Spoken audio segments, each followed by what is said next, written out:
I'm Jay Jermaine Bay of Elodium Morris Pradium, Monte, Colorado. The acronym is AMPAC. I'm the Chief Judge of Consular Court. Today is Class 164. Class 164. What did we learn in Class 163? Well, we're starting to learn about the Supremacy Clause, right? The Moors for years have been trying to enforce what's commonly known as Article 6, Clause 2 of the United States Constitution. Because the Moors were taught to enforce the Constitution. But now that we're really starting to study the Supremacy Clause, right? As an example, we're studying the United States Supremacy Clause, right? Instead of studying the Empire of Morocco's Supremacy Clause. Because keep in mind, the Empire of Morocco has its own constitution, and the Empire of Morocco's constitution has a Supremacy Clause itself. It's Article 65. We'll talk about that today. But we're going to put emphasis on the Supremacy Clause of the United States Constitution of 1871, right? The Federal Corporation Constitution. The reason why we're going to put emphasis in studying the Supremacy Clause of the United States is twofold. One, the vast majority of Moors are still naturalized people, which means you should understand your foster mother's laws. That way, if you understand your foster mother's laws, that means by the time you return to your biological mother, which is the Empire of Morocco, you'll have a fundamental understanding of how constitutions are enforceable. How do you enforce the clauses, i.e. the articles of a constitution? So while you're still stuck naturalized and colonized, continue to study AMPAC study session. Because by the time you pledge your allegiance to the Empire of Morocco, you'll have a better understanding of the Supremacy Clause, all right? So we'll put more emphasis on your foster mother's constitution, which is the United States of America, all right? So with that being said, we're studying Supremacy Clause. And what's another word for Supremacy Clause? It's called what? Preemptive law, right? So preemptive law is another word for Supremacy Clause. What we'll learn today in international law, they call it peremptory. P-E-R, peremptory. But the United States calls it preemptory, right? So per and pre, but it's semantics. Now, we are talking preemptive law. What does preemptive law mean? What does supreme law mean? It means your laws are superior over inferior laws. So supremacy law, i.e. supremacy clauses, are superior over any other inferior laws. All right?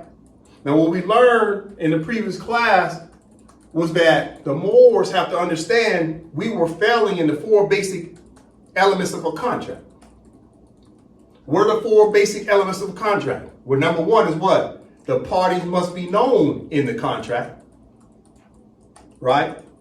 What is number two? Who's superior and who's inferior in the contract? And number three, what are the terms and conditions of the contract? And number four is what? How do you enforce the contract? And the Moors have been failing at the four basic elements of a contract because we could not get past box number one because we failed to understand the name of the country. Only the country could recognize your nationality. So since we didn't recognize the country, which is the Empire of Morocco, that means the Empire of Morocco cannot recognize our nationality as Moroccans, because the people are named after the land, and the land is named after the people. So we failed at the first box of contract law. And this is why Moors have been going to jail by the thousands, because they've been trying to fight this good fight of decolonization in the wrong name. The Moors have been using all kinds of misnomers to refer to themselves. The most egregious part is the Moors were taught that they are the true Americans, and that is an absolute lie. The Sultan of Morocco, Sidi Mohammed, recognized the 13 colonies, and he recognized their nationality as being the Americans. Well, why did the Sultan recognize the 13 colonies and their inhabitants as Americans? It's because Sidi Mohammed, the Sultan of what? Morocco, knew that the 13 colonies were located where, geographically speaking? In Morocco. This land is not America. The land was Morocco and still is to this very day. We're talking the name of a country. We're not talking the name of the continent. People are named after the land of the country. They're not named after the name of the continent. So Sidi Mohammed recognized the 13 colonies and their nationalities being the Americans, because Sidi Mohammed's like, well, everybody over there, I refer to them as Moroccans, i.e. Moors, because Moors is a short title for Moroccan. But somewhere along the line, Noble Drew Ali comes to us and says, we're descendants of who? Moroccans. Did Noble Drew Ali say we were descendants of Americans? No. Shortly thereafter, he gets assassinated by who? Americans, i.e. Moorish Americans, assassinated Noble Drew Ali, who was saying he was Moroccan. You see what's happening? And after they assassinated Noble Drew Ali, after that, everybody came out of the temple saying, what? That Moorish American is a nationality. When Noble tried to tell you you're Moroccan.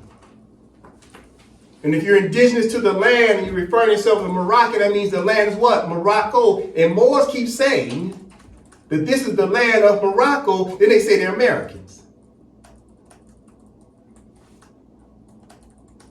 So when we start to understand and put together what's coming on the Supremacy Clause, what is the first Supremacy Clause that you have to understand? The first Supremacy Clause is understanding yourself. Nothing happens on planet Earth unless you understand yourself.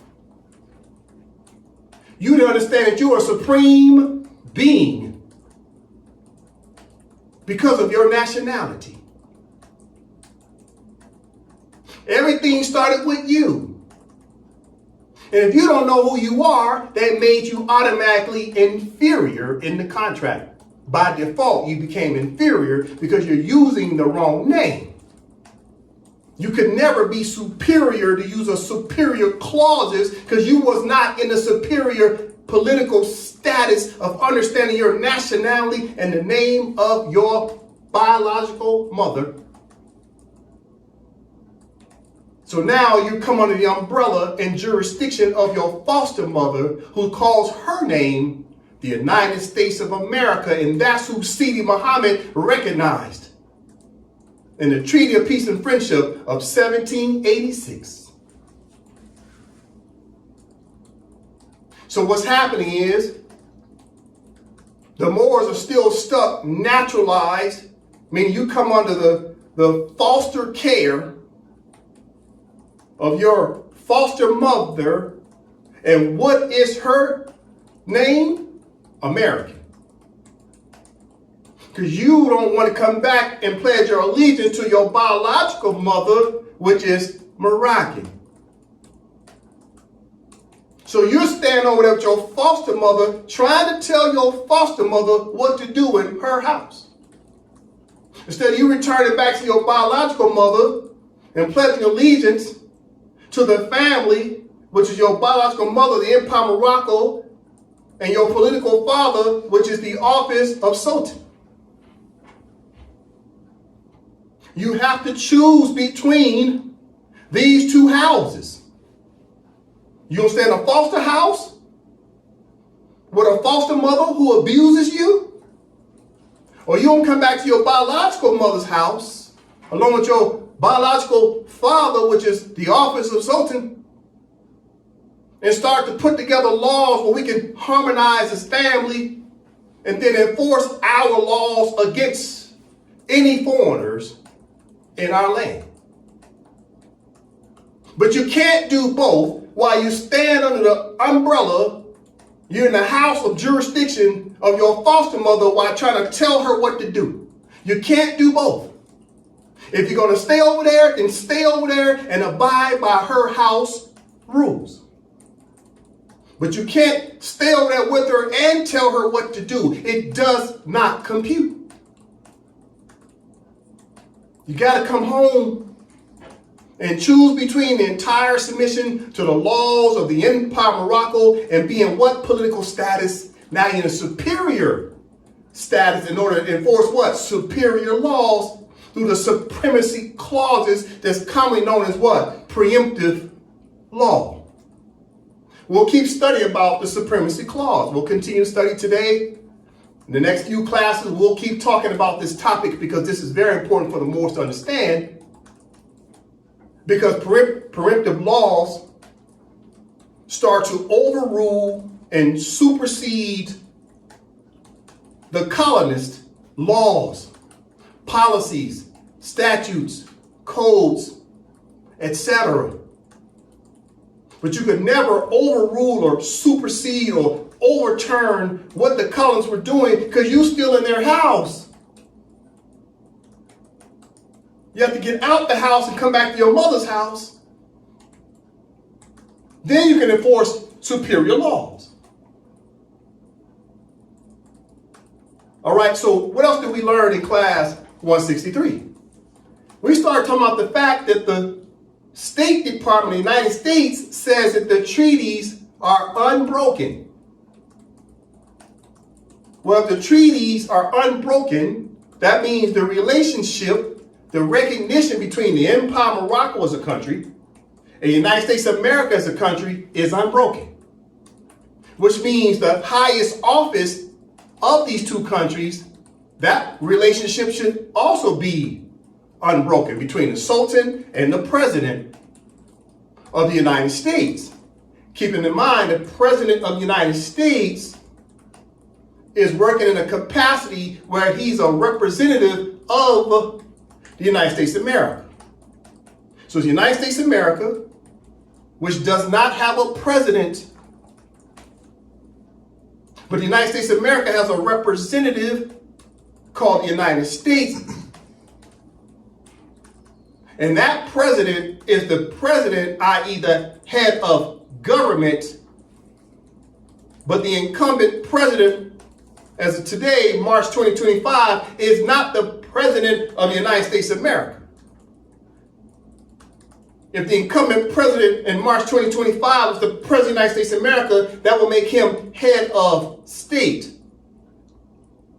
But since the incumbent president of the United States in March 2025 is the president of a federal corporation, then he can only be head of government because the United States recognizes itself as a federal government. The United States does not recognize itself as a state. It clearly tells you verbatim it's a federal government. And according to their own codes, it says a federal corporation. But the Sultan of the Empire of Morocco, the Sultan's office, is head of state. So therefore, the Sultan automatically has preemptive powers over the United States of America as Sultan, and the Sultan automatically has preemptive powers over a head of government because the incumbent president of the United States is not the head of state. But people recognize the incumbent president of the United States as being head of state. Why is that? Because people are acquiescing to it.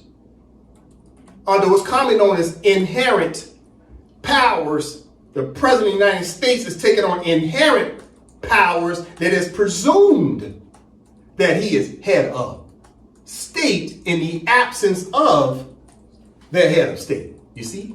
He's a representative, like a power of attorney.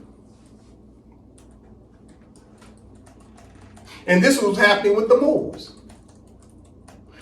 under the Empire of Morocco as a person in international law. The Empire of Morocco is a person. It has standing in law all by itself, as a name, as a country, even in the absence of a population. A country is a person by itself. But what happened in the Empire of Morocco? It went into a shallow grave, i.e. it was in the status of what? Sine die, because it had what? Adjourned without a date to reestablish the government. So the Empire of Morocco was missing what? It was missing a population, and it was missing a government. What's the name of the population of the Empire of Morocco? It can only be who? Moroccans. But the Moors would run around calling themselves everything but Moroccans. That means the Empire of Morocco was in the absence of its own population. Because all the Moors got adopted by the United States of America in a word called naturalization.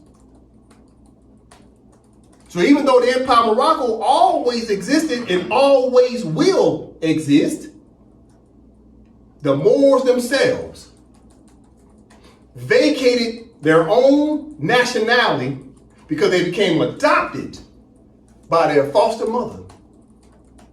And they left their own jurisdiction in the absence of a population.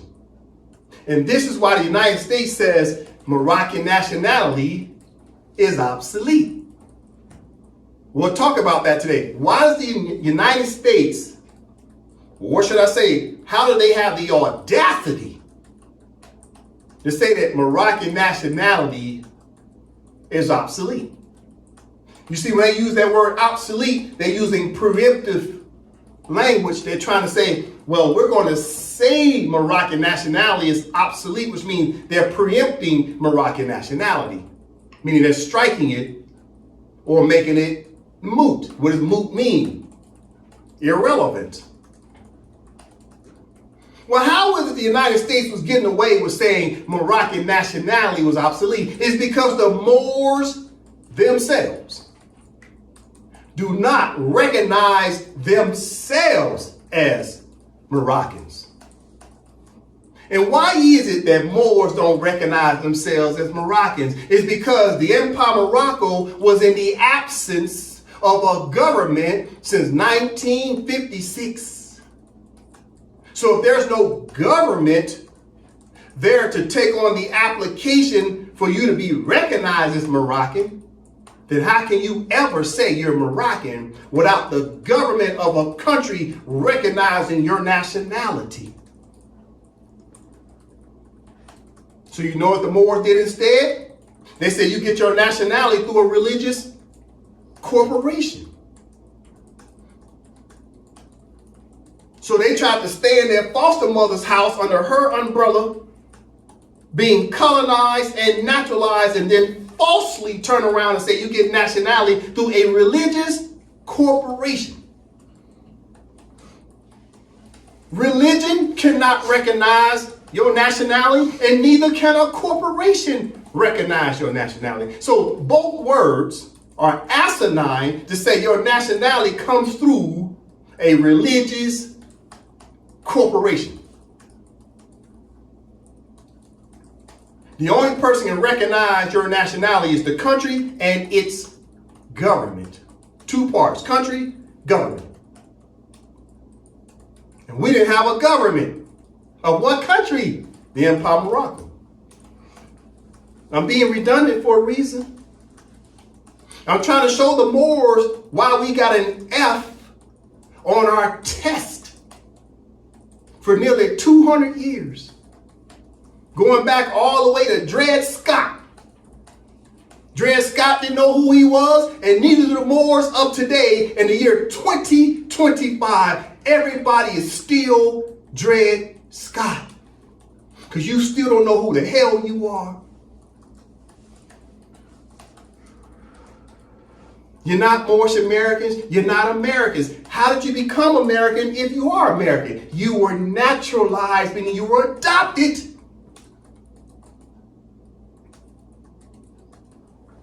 So when the United States turned around and said Moroccan nationality is obsolete, what are they trying to tell you? That you used to be Moroccan and now you're American because you were adopted.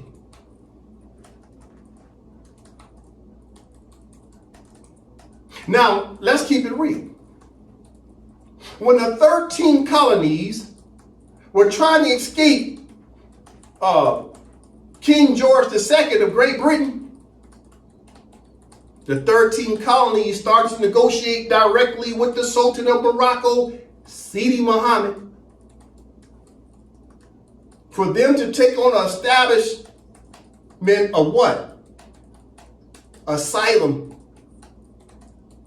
The 13 colonies were seeking asylum to come under the protections.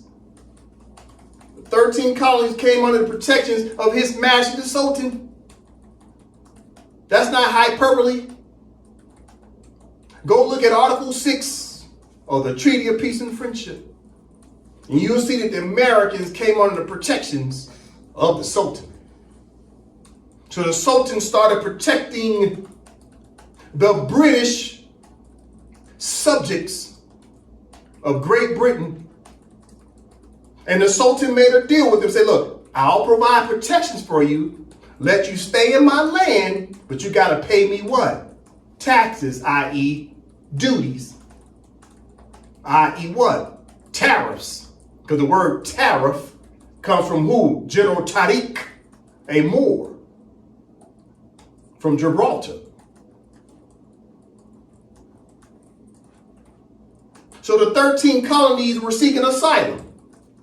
They were refugees in Morocco. So the Sultan of Morocco showed them pity.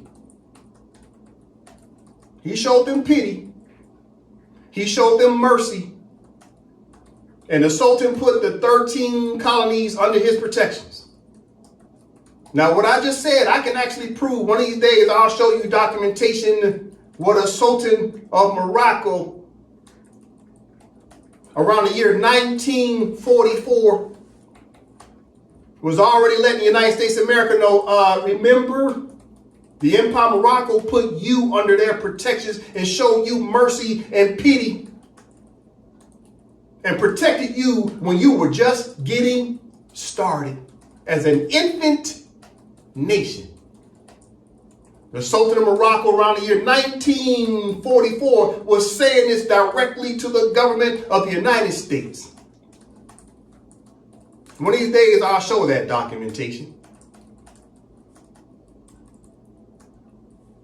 So as we start to move on to class 164, as we start to study Supremacy Clause, we must understand the Supremacy Clause means absolutely nothing if your Moroccan nationality is obsolete. You have to start understanding the distinction between obsolete and absolute. Absolute and obsolete. They sound close. Obsolete, obsolete, absolute. Why is the United States considered the Moors' nationality of Moroccan nationality was obsolete?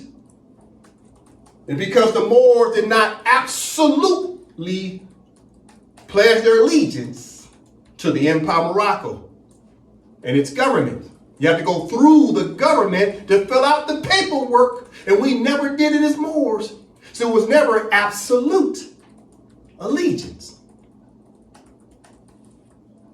So we as Moors allowed the United States through tacit acquiescence to say that our Moroccan nationality was obsolete because we ourselves as Moors never followed the prescription of the Treaty of Madrid of 1880, Article 15, Paragraph 1. We never did it. And this is why the United States kept saying, well, I don't think these Moors want to be Moroccans again. So let's just say it's obsolete. But does obsolete mean void? Does it mean absolutely terminated? No. We'll talk about that more today. And I'm taking a little time here in my introduction because as we're starting to level up, AMPAC study session is leveling up. We're taking it to the next level. Because there's no use in me talking about supremacy clauses while the Moors are still in a subordinate position because you're still naturalized and colonized. But I'll take the time to talk about it. That way at least you'll understand why you still under your foster mother's house.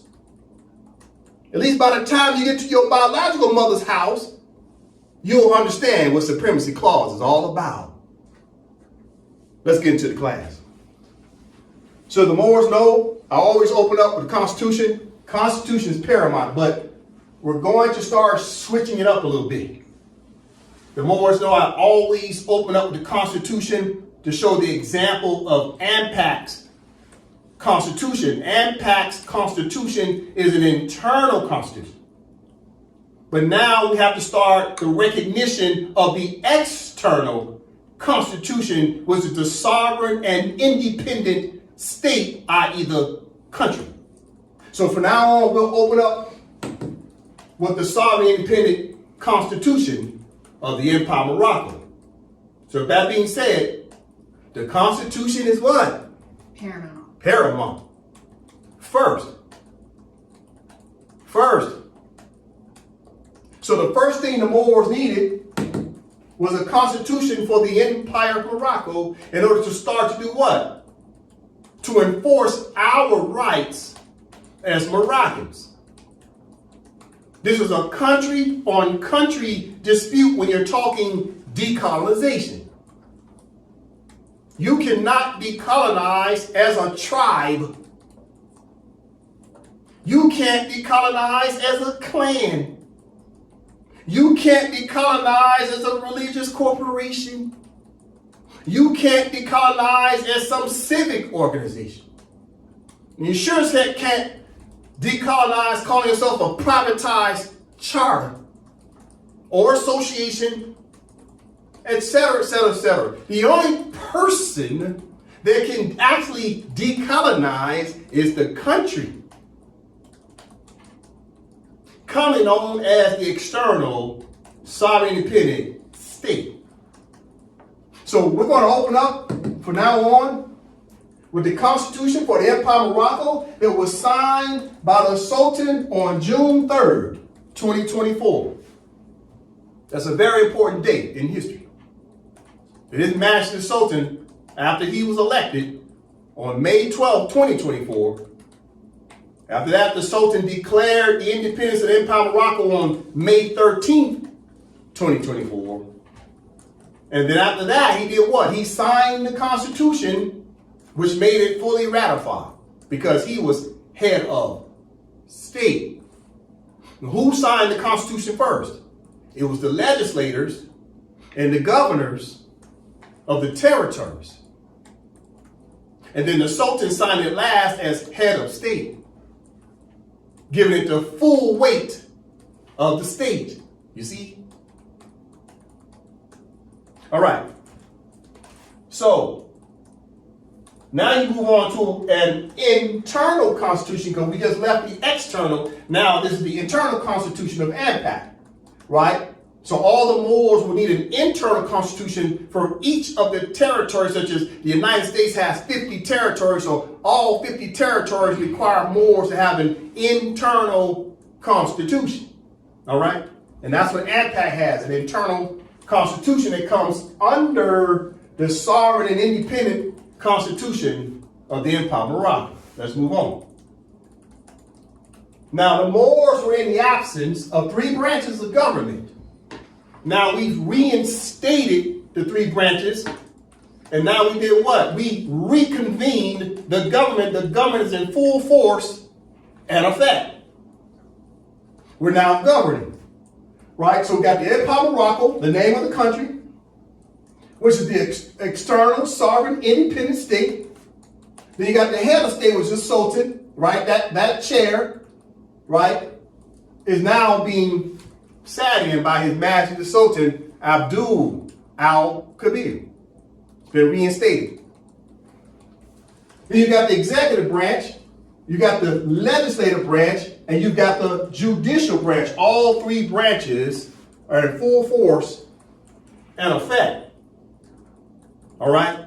Now, let's talk more subjects, because we're talking Supremacy Clause. And the Supremacy Clause, you must understand, if you want to be superior in the contract, you got to understand what's the superior person's name. It's the Empire of Morocco, and the nationals are Moroccan.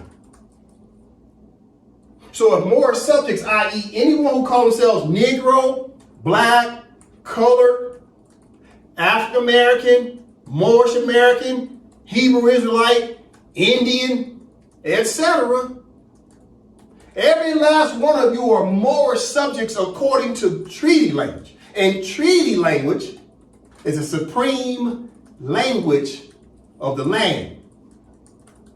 The word black is not supreme. Moorish American is not supreme. African American is not supreme. You know what's supreme? When you say Moorish subject, because that language is in the treaty. And the Moorish subjects are actually Moroccans. But this is an old school word. You say Moorish subject. Subject is an old school word that countries used to call their citizens. The contemporary word now is citizen or national. But back in the day, everybody was called a subject. You see? So now these same Moorish subjects have been naturalized by the United States of America as an example, and they have to return to Morocco, right? They have to return to Morocco and pledge their allegiance. And once they pledge their allegiance, that's called absolute political status. We'll learn about the word allegiance. In the meantime, if the Moors don't return to Morocco and pledge their allegiance, they maintain naturalization status, which means their Moroccan nationality is what? Obsolete. Why? Because they call themselves what? Americans. So by your own acquiescence, you're referring to yourself by a name that came from your foster mother. So more subjects have been naturalized and colonized. They must return to Morocco and pledge their allegiance. And who will assist them with that? What's called the WRC Trusteeship Council, which are a board of trusteeship members who will start to help the more subjects to fill out their application. That way we can place them either into a internal Moor state that's already existing, or will help the more subjects who trying to pledge their allegiance to the Empire of Morocco through the Trusteeship Council, who will help you to establish a constitution and placement into offices of an internal state that you will establish on your own. Let's use an example. Let's say it's Wyoming. So the Moors in Wyoming will help them to establish an internal constitution the same way AMPAC has an internal constitution.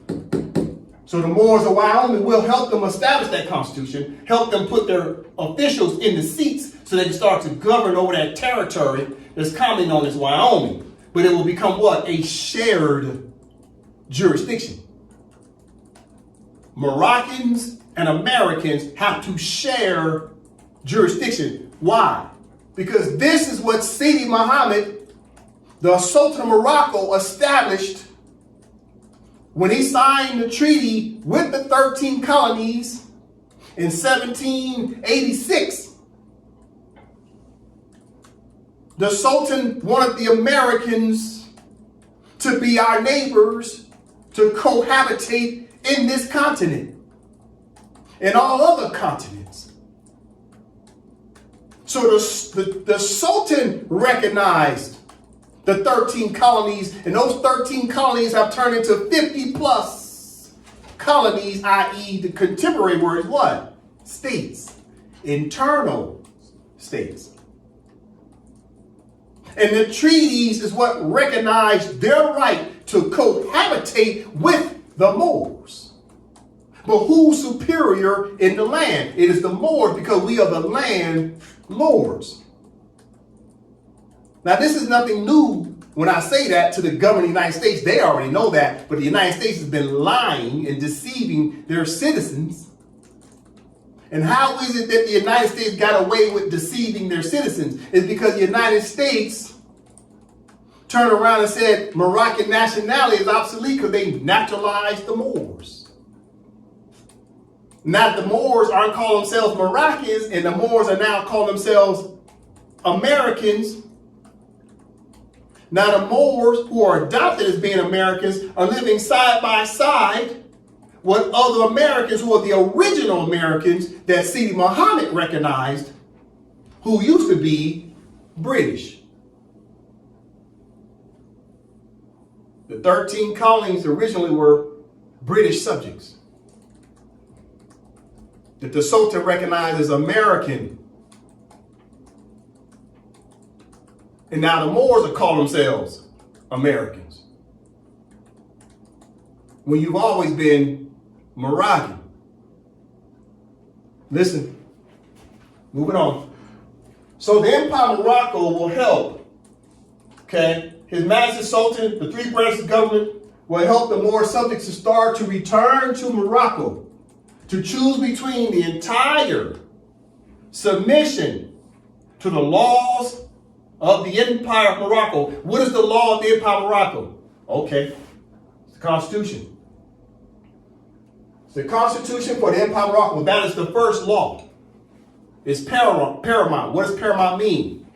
First, it's the first law. We'll talk about that today. That's a part of the Supremacy Clause.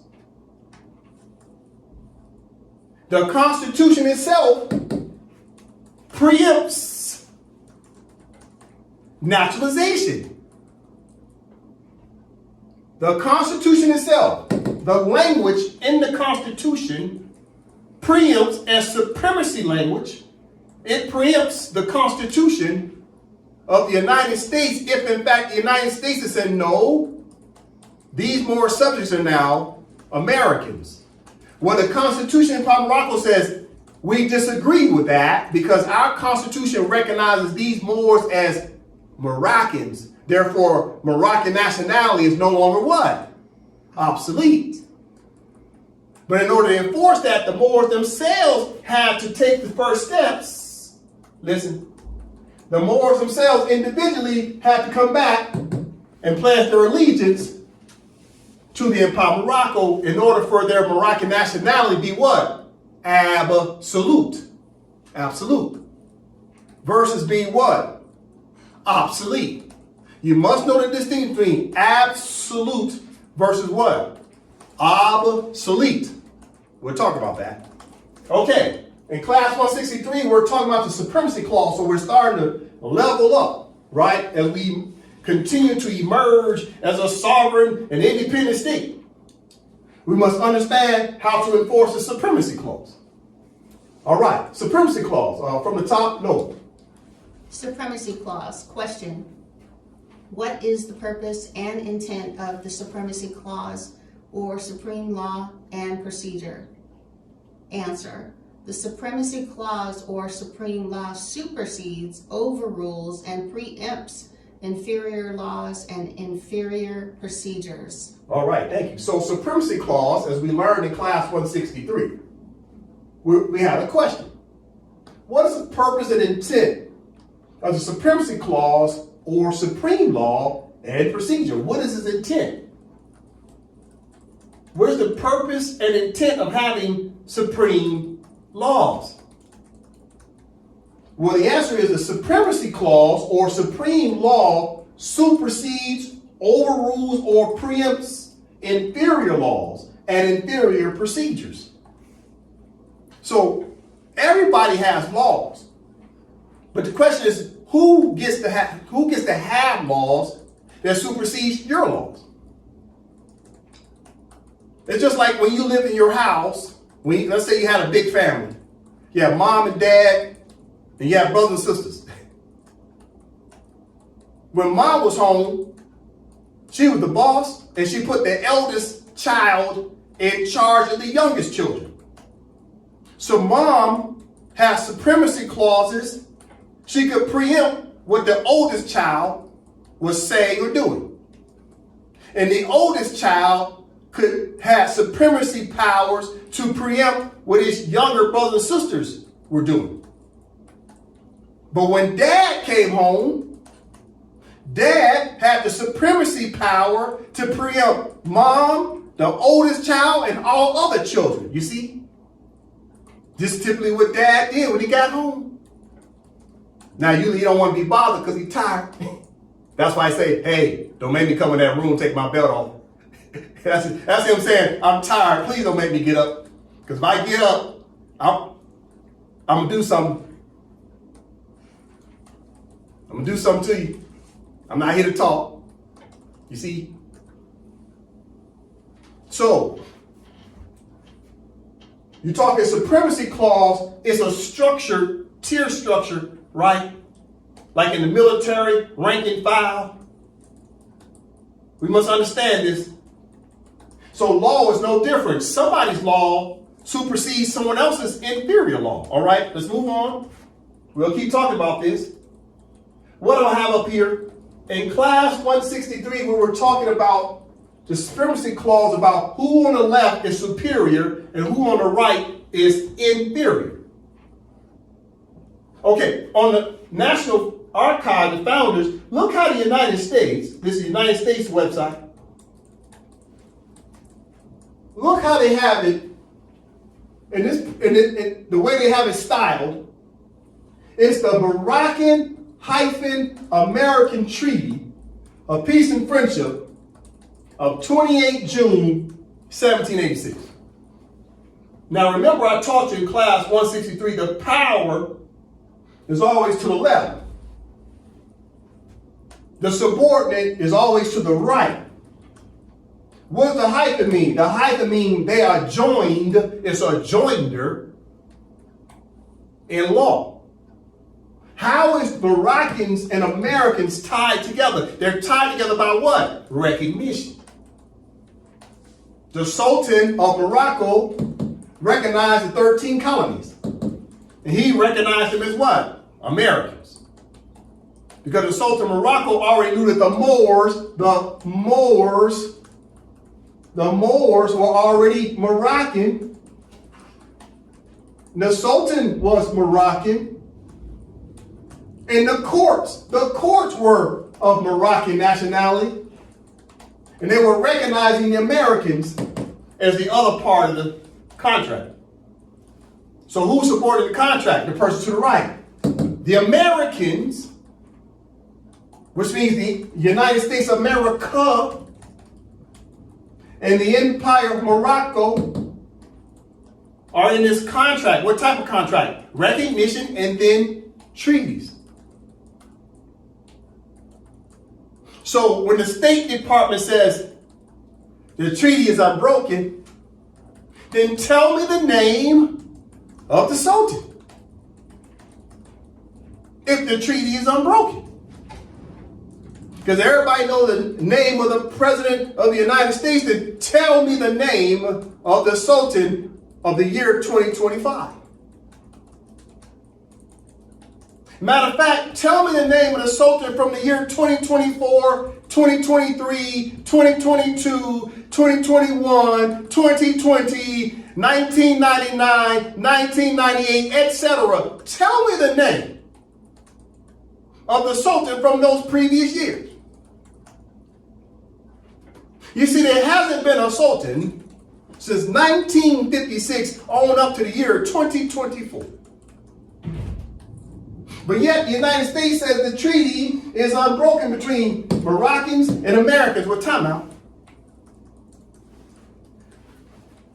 A foolish person will say, oh, they're talking about the Kingdom of Morocco. There was no Kingdom of Morocco in 1786, fool. It's always been the Empire of Morocco for Moroccans. That's a superior party. So if Moors want to be superior in the contract, you have to be what? Moroccan. But if you want to continue to be subordinate in the contract, you can continue to be what? American.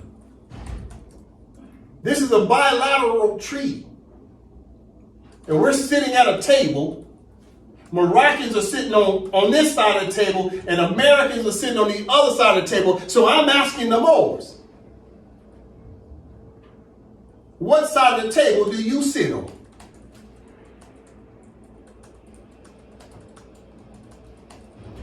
If we're sitting at a table, Moroccans sitting to the left of the table, Americans sitting to the right of the table, then where are the Moors standing? Are the Moors standing and sitting on the left?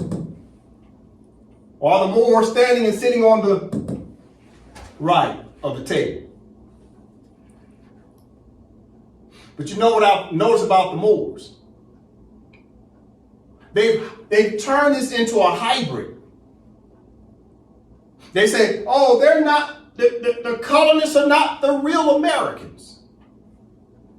The Moors say, we're the real Americans. So you're saying you're the real American in the contract, while simultaneously saying Moroccan means Moorish. So you say you're Moorish American, which means ain't nobody left in the damn contract, because you just eliminated the other party, because you say they ain't the Americans. Then who the hell are the Americans? And if it's you, then guess what? Sit your behind on the right side of the table of the contract, because Moroccans are owed taxes from the Americans. So you want to remain naturalized, or you want to say you're the true American? I got no problem with that. Just make sure you pay your taxes to the Empire of Morocco, because that's what the treaties say. But time out. Moors are saying the Treaty of Peace and Friendship, they're enforcing the Treaty of Peace and Friendship, and don't even know which party they represent.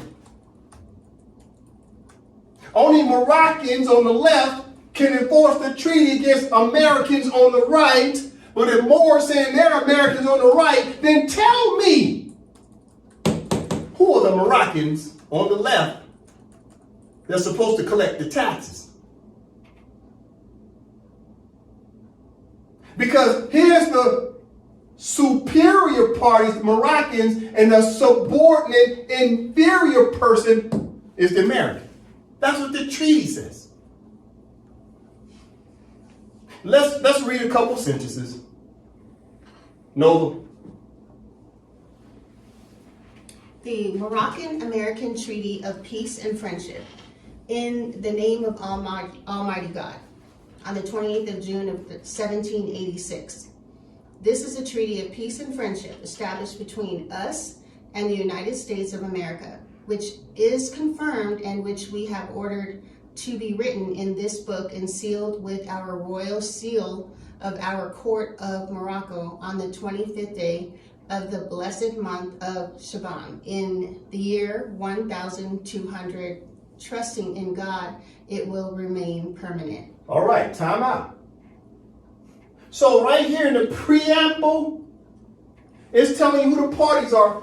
Right, it says right, Moroccans and Americans.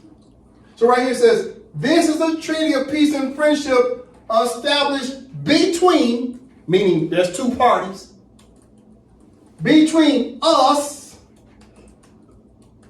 and the United States of America. There's a Sultan signing it. So my question to the Moors is, who's the us? You know who the us is? It's the Moroccans. You know who United States of America is? United States of America is? The what? Americans. Two parties in the contract. We're talking Supremacy Clause right now. Who's supreme in the contract? The Moroccans. Who's inferior in the contract? The Americans.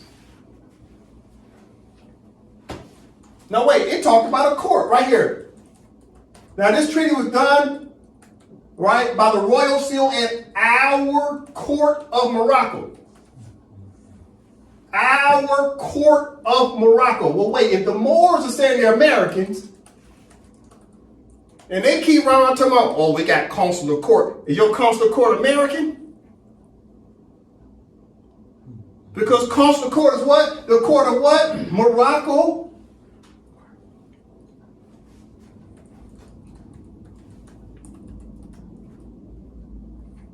Because I'm hearing Moors running around tomorrow. I'm the Consul General of Morocco, Lamont L. Then he said he's also the consular court judge. So he's the judge and the consul agent, which means he's the prosecutor and the judge. And he says he's American. But yet the treaty that he says he's enforcing say it's all about Moroccans enforcing on Americans at a court of Morocco. Which means the only judges can sit in the court are who? Moroccans. You see how easy this is? But please don't blame Lamont L. Don't blame him. Why? Because who taught him? Taj Tariq B. Got Lamont L out here looking stupid and goofy. But Lamont don't care because he too busy collecting what? Cash out. Let's continue. We're talking Supremacy Clause right now. So who's supreme in the contract? Moroccans. Who's supporting the contract? Americans. Okay, now we're talking peremptory law. What supreme clauses, i.e. what peremptory laws, right, can you use against Americans? Well, any laws that the Moroccans draft are binding on the Americans if the Americans are doing something to breach this treaty. Listen, let's talk Supremacy Clause. In class 163, we were going over Supremacy Clause. As a refresher, we'll go back and read it again. This is legal information from Cornell Law School. Let's go over it again because now we're going to start leveling up to talk about Supremacy Clause. It has a heightened awareness when it comes to treaty language. Treaty language becomes the supreme law between two countries. And there can be no derogation, meaning there can be no workaround. Once that contract is signed, it is binding and you cannot go back and change it. Listen. Brother Dre from the top. Supremacy Clause. The Supremacy Clause refers to the foundational principle that, in general, federal law takes precedence over any conflicting state law. Established under Article 6, Paragraph 2 of the U.S. Constitution, the Supremacy Clause enables the federal government to enforce treaties, create a central bank, and enact legislation without interference from the states. It does not, however, allow the federal government to review or veto state laws before they take effect. The Supremacy Clause underpins the broader doctrine of preemption, where if laws are in conflict, the law of a higher authority can preempt the law of a lower authority if the superiority of the former is stated expressly or implied. Traditionally, when it is not indicated, federal law does not preempt state law in areas traditionally regulated by states, unless Congress's intent to preempt is clear. In areas where the federal government has historically significant regulatory involvement, preemption is less likely to apply. Today, disputes usually involve statutory interpretation rather than its scope of application. All right, so Supremacy Clause deals with what? Let's start to connect the dots. I'll say it again. Let's start to connect the dots. So Supremacy Clause, one of the purposes and intent of it is to enforce what? To enforce treaties. So treaties is supreme law. Which means treaties do what? Treaties start to preempt. See how many times they use the word preemption in the second paragraph? Look how many times they used it. 5 times in one paragraph. 1, 2, 3, 4, 5. That should tell you something. That the word supremacy clause, instead of saying, oh, this law is supreme, they said what? This law preempts. Instead of them constantly keep saying supremacy, supremacy, supremacy, they just say preempt, preempt, preempt. You see? So it's semantics. But this is very important for the Moors to understand, because as you start to understand that you are Moroccan and not American, and you want to be in the superior political status of being Moroccan national, then you can start to preempt American laws if American laws are violating Moroccan law. If American laws are violating Moroccan treaties. Okay, listen. So keep in mind, we're connecting dots. Let's say it again. So Supremacy Clause, hold on. Supremacy Clause enforces treaties, and treaties, the Supremacy Clause and treaties are tied to this word preempt. You see that?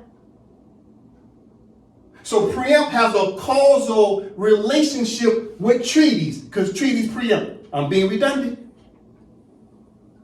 So this is what the United States is saying. But guess what international law says as well regarding supremacy clauses? See, international law does not call it supremacy law. You know what international law calls it? Preemption. Listen. All right. This is Cornell Law School. We're still talking about supremacy clause, but we're learning the word supremacy clause is really used under the word preemption. But in international law, they spell it P-E, listen, it's semantics, but it still matters. There's peremptory norms, right? Peremptory norms, P-E-R, peremptory, right? And you go back to the United States, and they call it what? P-R-E, preemption. So there's peremptory norms, there's preemption, and then there's what? International law, it's peremptory norms. It's semantics, but you have to understand the difference because we're leveling up. We're leveling up. So let's get the proper context and understanding. Right? Listen. Now remember, we were connecting the dots. Peremptory is tied to treaties. Isn't that correct? Yes. Which means treaties is what? Supremacy law. Correct? Yes. But how can you enforce supreme law if you're not in a supreme position of being what? Moroccan. Listen, I'm going to tie it all together. Okay, Brother Drake, from the top. Peremptory norm. Under Article 53 of the Vienna Convention on the Law of Treaties, a peremptory norm, also called just cogens, is a norm of general international law that the international community of states of the United Nations has accepted and recognized as such. A peremptory norm is of mandatory application and can be modified only by a subsequent norm with the same legal status. An international treaty shall be void if it conflicts with the peremptory norm. So what do we learn here already? Read it again, Brother Dre. Peremptory norm. Under Article 53 of the Vienna Convention on the Law of Treaties, a peremptory norm, also called just cogens, is a norm of general international law that the international community of states of the United Nations has accepted and recognized as such. A peremptory norm is of mandatory application and can be modified only by a subsequent norm with the same legal status. An international treaty shall be void if it conflicts with the peremptory norm. All right, so what have we learned? The word peremptory norm is tied to even what? International law. So if peremptory is tied to international law, that tells you international law preempts colonist laws. It supersedes, it overrules colonist laws. And then peremptory norms also does what? It says that treaties, right? That treaties preempt. Treaties preempt what? The internal laws of another country if that other country is violating treaties and international law.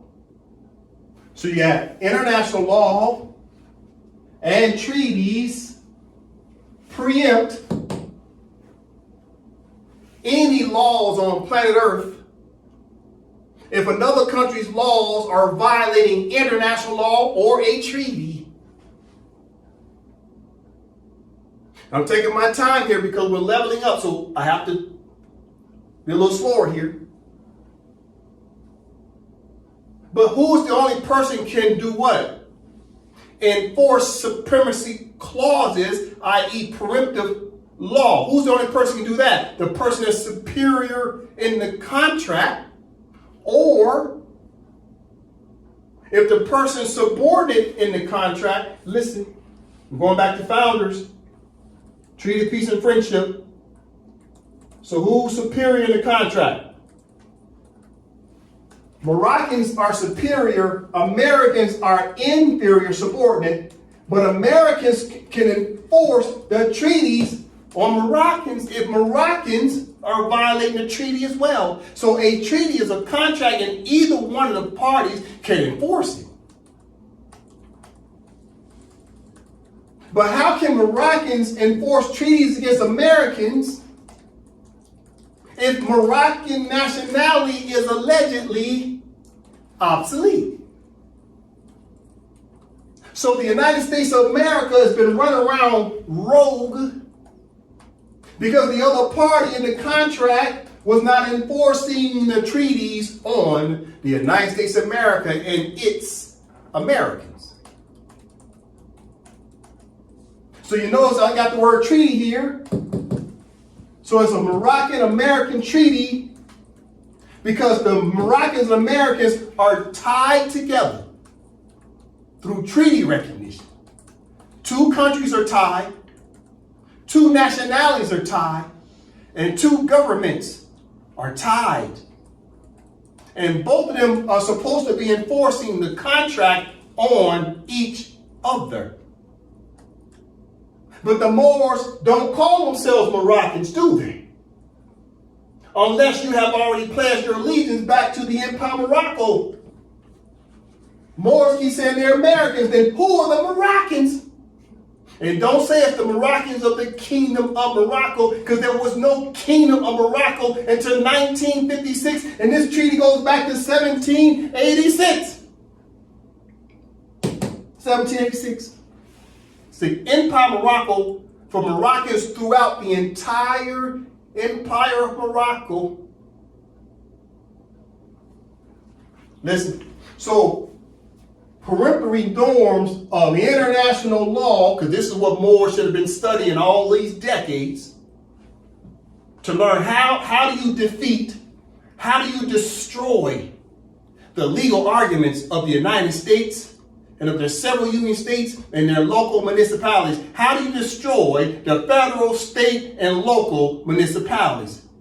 You destroy them with peremptory norms of what? Moroccan law of your treaties, your Moroccan treaties, and international law.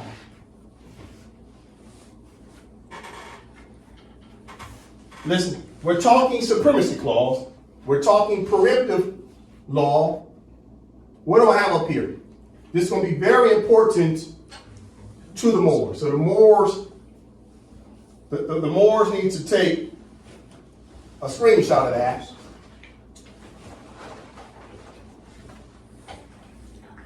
Okay, what do we have here? This is the legal argument of the Supremacy Clause. That's what the title says at the top. The legal argument of the Supremacy Clause. These are the 4 pillars of supremacy clauses of 4 different instruments. The first instrument to the left is the Charter of the United Nations. The second instrument is the Act out of Ceres, which is the treaty, a multilateral treaty of 1906. The third is the AMPAC Moroccan Constitution. And the fourth is the United States Constitution. These are the 4 pillars. There's nothing higher in law between the 2 parties of Moroccans and Americans than these 4 pillars right here. There's nothing higher than this. This is called your legal arguments of the Supremacy Clause. When in doubt, pull out the supremacy clauses of these 4 instruments. Okay, let me zoom in a little bit more. You see what's in the middle?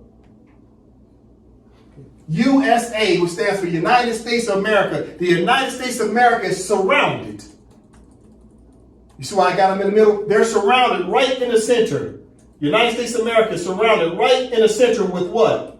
What's surrounding them? Law. 360 degrees of law. They're surrounded by law. What type of law? The rule of law.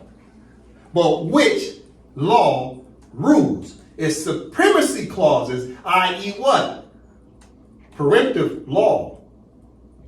So anything the United States of America does that violates what? The Charter, or violates the Act out of Ceres of 1906, or violates the AMPAC Moroccan Constitution, or if the United States violates their own Constitution, Article 6, Clause 2, then whatever law, statute, policy, code, procedure, or ruling they came up with automatically gets preempted. It gets struck by these other 3. 1, 2, 3. And also the judges of the United States federal courts, Supreme Court, should also strike anything the United States creates that's a breach or a violation of treaties and international law. Listen, let's go back to it. So on the peremptory, it said what? It's about international law, and it's about what? The law of treaties on the peremptory. So you go back. So it's all about international law and the law of treaties. You see that? Listen. The AMPAC Moroccan's Constitution, Article 65, has a supremacy clause.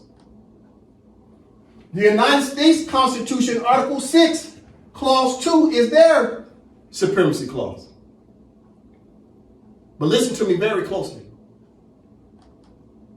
There is no treaties and there is no international law without 2 countries coming together to sign a treaty.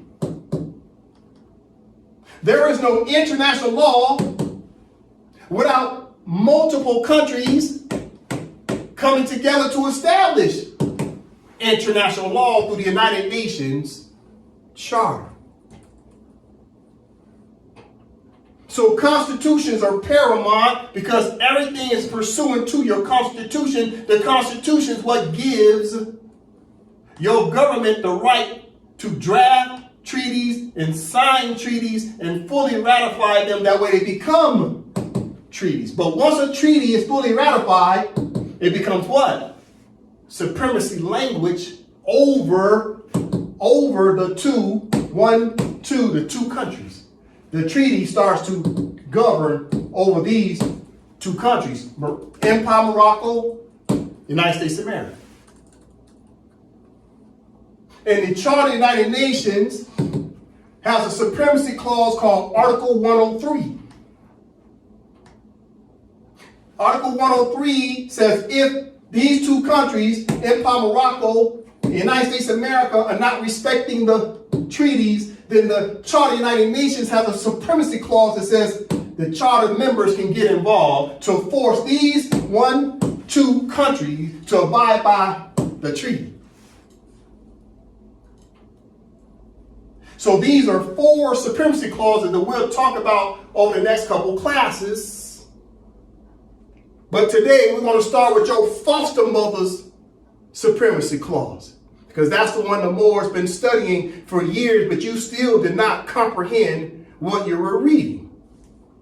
So we'll break it down today so you can understand your foster mother's constitution. That way when you come back to your biological mother, you'll understand constitution by the time you pledge your allegiance to the Empire of Morocco. So let's start with the Constitution of the United States. Brother Joseph.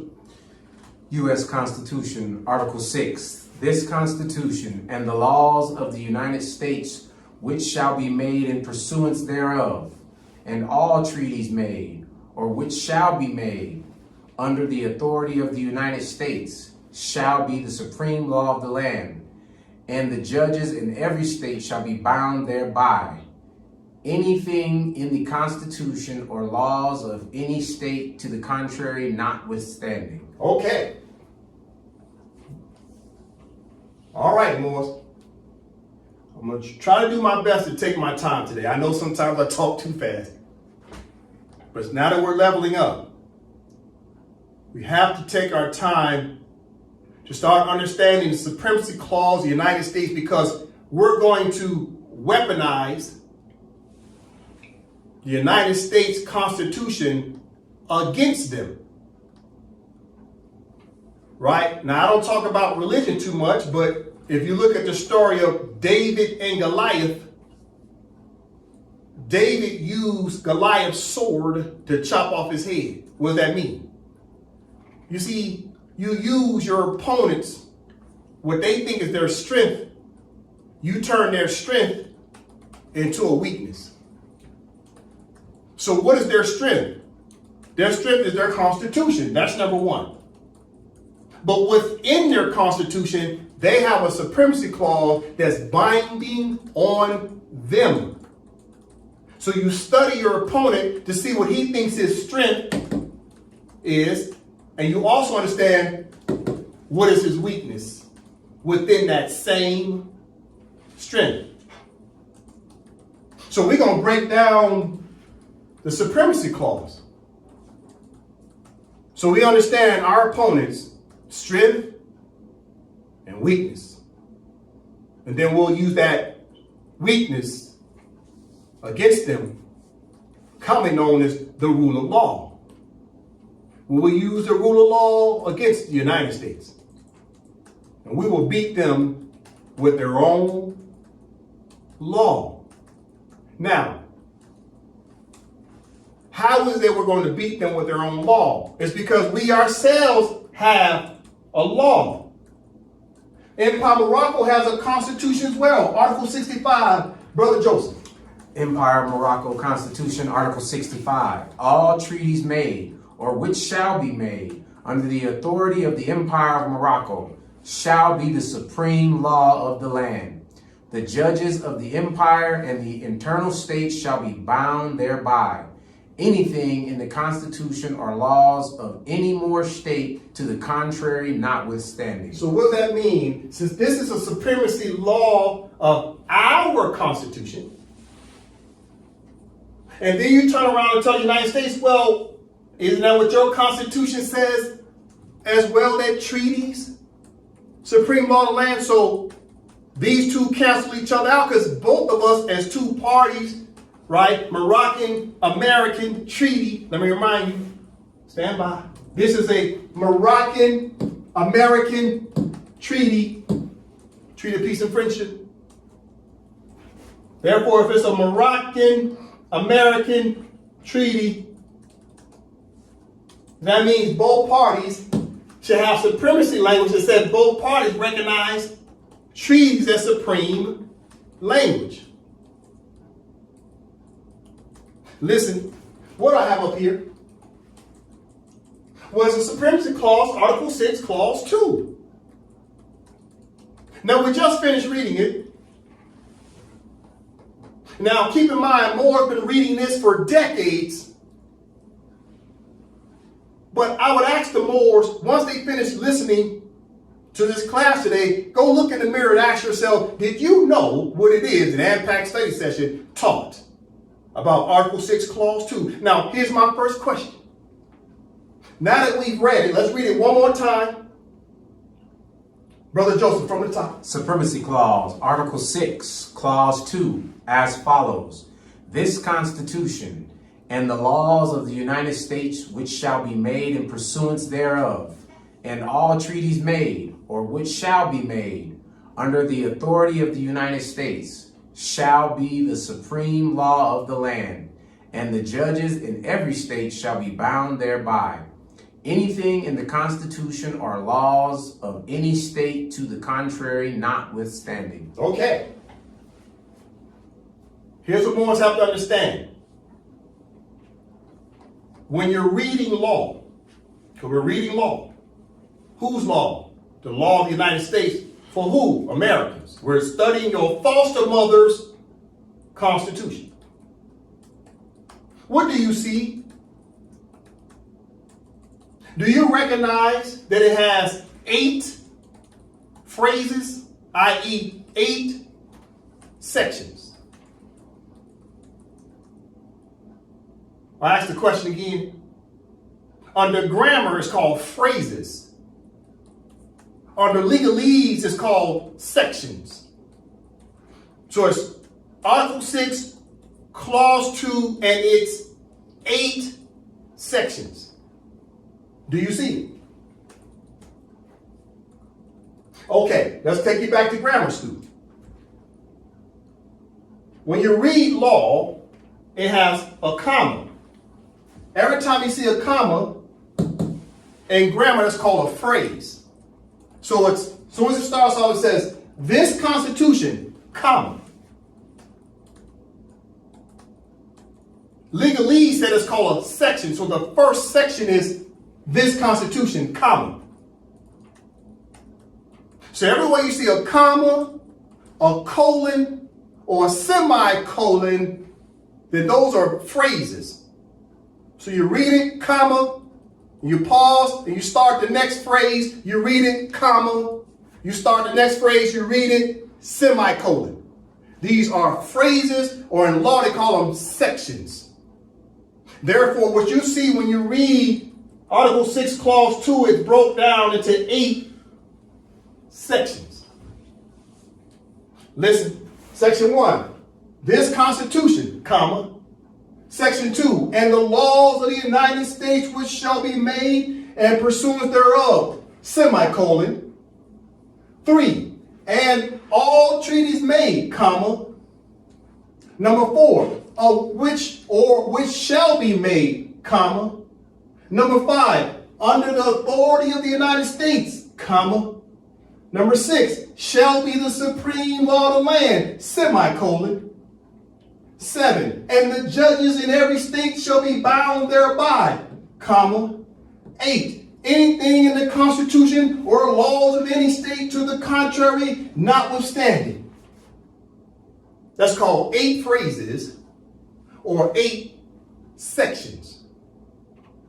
So it's Article 6, Clause 2, and it's 8 sections. Now do you see it? Okay, let's break it down a little bit more. Okay.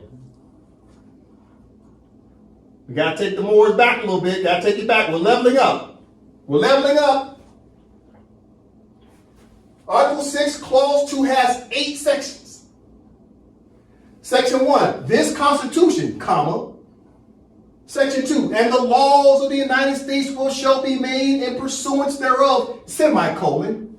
3, and all treaties made, comma. 4, or which shall be made, comma. 5, under the authority of the United States, comma. 6, shall be the supreme law of the land, semicolon. 7, and the judges in every state shall be bound thereby, comma. 8. Anything in the Constitution or laws of any state to the contrary, notwithstanding. Why is this important to understand? Because Moors never truly understood what Supremacy Clause is. Supremacy Clause is broke down into what's commonly known as 5 laws. Listen, I taught the Moors in previous classes about what's commonly known as the rule of law. What law rules? Rule of law, what law rules? And I told you it was 5 basic laws. What are the 5 basic laws? Is what? International law, treaty law, fundamental law, statutory law, and common law. Those are the 5 basic laws. Now I'm asking the question. Do you see the 5 basic laws? I'm making a point here. I'm not just showing this for nothing. You have to understand how the United States interprets Article 6, Clause 2, because Moors never understood. Do you see the 5 basic laws? What are the 5 basic laws again? International law, treaty law, fundamental law, statutory law, and common law. Do you see the 5? Listen. So, when you take Article 6, Clause 2 and its 8 subsections, now I'm paraphrasing here, you'll start to see the 5 laws. 1, 2, 3, 4, 5. Watch how I read it. This Constitution, isn't that how it started off? Is what? Fundamental law, because the Constitution is fundamental law. It says, and laws of the United States which shall be made is what? Statutory law, because the legislators are creating legislation, i.e. statutes. That's statutory law. Number 3, in all treaties made, that's an easy one, treaty law. Or which shall be made, that's what? For example, international law, i.e. the law of nations. Such as the Charter of the United Nations that was created in 1945. So, which shall be made, future tense, was the Charter of the United Nations. And what's the last one? And the judges in every state shall be bound thereby. That's what? Common law. So you got international law, treaty law, fundamental law, statutory law, and common law. That's the 5 basic laws. Okay. Let's go back up. So when Morris was looking at this at face value, did you see the 8 sections? No. Did you see the 5 basic laws? No. And this is why Moors have been going to jail by the thousands, because you don't know nothing about law. But yet you keep saying you're enforcing the Constitution on the United States, but you didn't know how to enforce it because you can't even interpret law. You see how elementary that was? Why didn't we already know this as Moors? Since Moors keep running around talking about they learn from the master teachers. Did the master teachers ever show you that simplicity of what I just broke down? Then please tell me what makes someone a master teacher if they didn't even show you that elementary breakdown.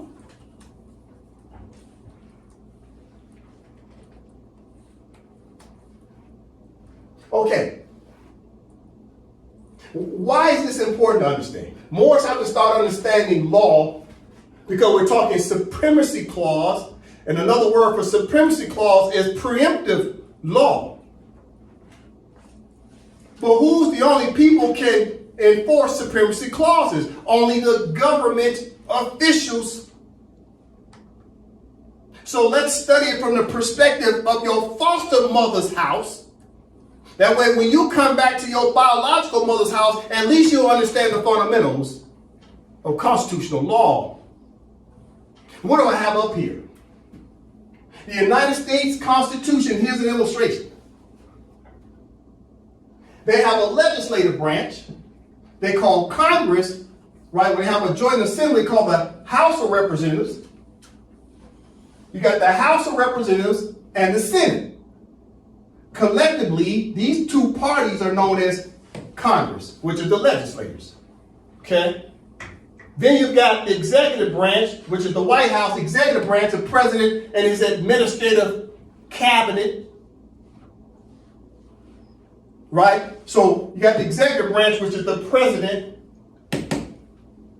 And then you've got judicial branch, Supreme Court.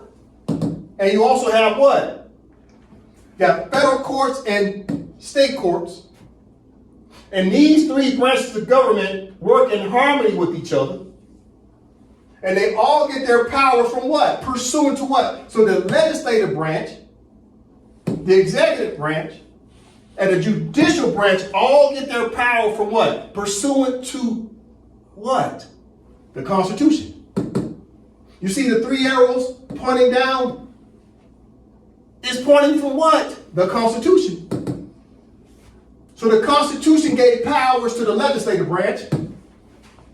The Constitution gave powers to the executive branch. And the Constitution gave powers to the judicial branch. So right here, the legislative branch, they do what? Statutory law. The executive branch deals with what? The fundamental law. And the judicial branch deals with what? Common law. And these two branches establish treaties. Because they draft a bill, right? Because they draft a bill because they met with another country. Hold on, listen. Founders. Let's go back over here. Right, founders. So the American government signed a treaty with the Moroccan government. So what did they have to do with the treaty once the treaty was signed? What did they have to do? They have to then take it to the legislative branch. And they have to pass it as a bill over to the executive branch so the executive branch could sign it into law. And they got these powers from the Constitution. Everything's in pursuant to the Constitution. There are no treaties without the Constitution. There's no international law without the Constitution. Because the Constitution is what gives the power to the legislative branch, executive branch, and judicial branch. These are three co-equal branches of government with what's commonly known as the separation of powers. And where does the separation of powers come from? Listen, we got to level up. We have to level up. They're getting their separation of powers from the Supremacy Clause. But the Supremacy Clause is broke down into 8 sections, and it talks about the 5 laws. Listen, it's important for more to understand. We were never taught this before. So it starts off and says, this Constitution. So what's supreme right now? The Constitution. It's paramount.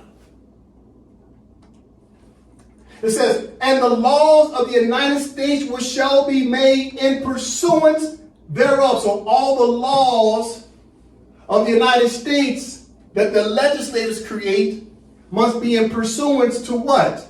The Constitution. And then it says, and all treaties made. So treaties start off as a bill in the House. When 2 countries get together and draft a treaty, they bring it back to their Congress, and Congress has to pass that treaty as a bill and say, yes, we agree to the language of this treaty. So, all treaties made must be made in pursuance of the Constitution.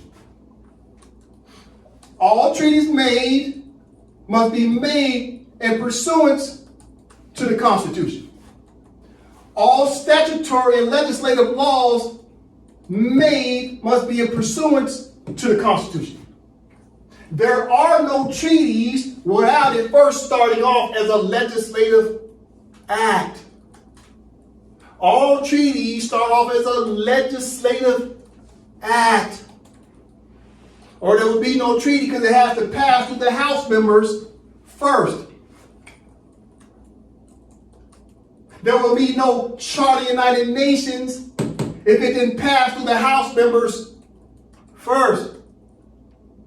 And everything they passed through the House and then passed treaties was all in pursuance to the Constitution, because the Constitution is what gives you your powers and authority. Listen. So all treaties made for, or which shall be made, so future tense, because it said right here, number 3, and all treaties made, what is that?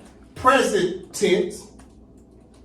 The number 4 says, or which shall be made, that's future tense, shall be made what? In pursuance to the Constitution. Number 5, under the authority of the United States. Listen. What does it mean when we say number 5? Under the authority of the United States. What's the authority of the United States? Let me show you an image of it. Here's the authority of the United States. 1, 2, 3. The United States is 3 branches of government. That's the government. The United States is the government. So the authority comes under these 3 branches, but it's all in pursuance to the Constitution. Listen.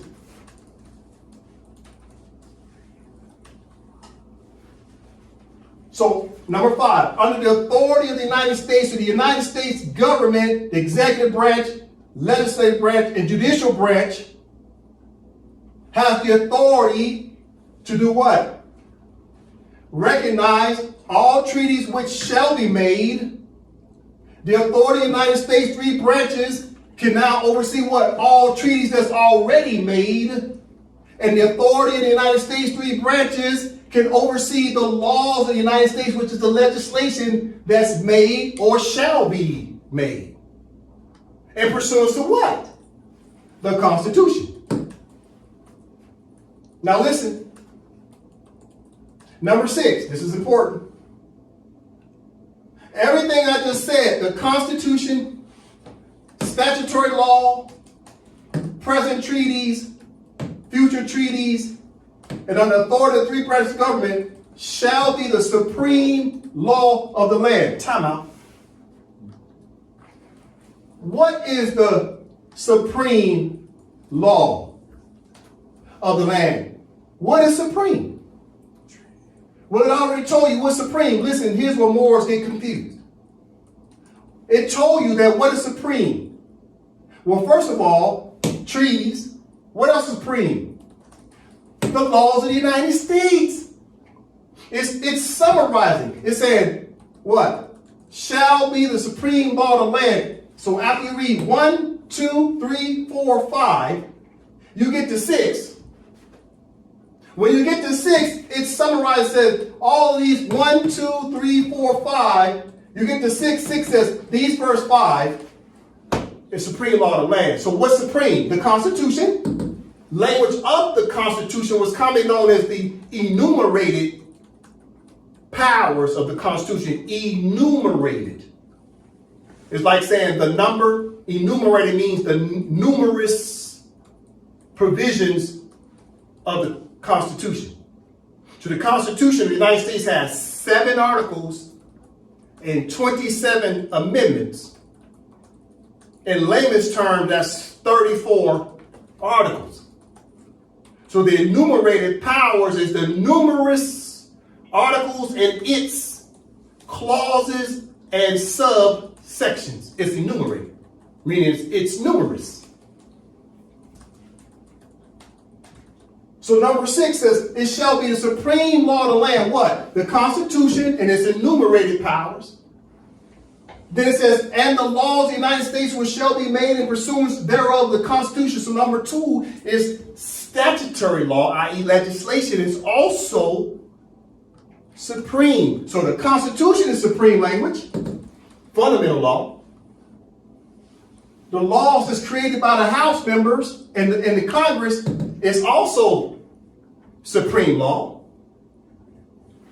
And the treaties are also supreme law. So 1, 2, 3,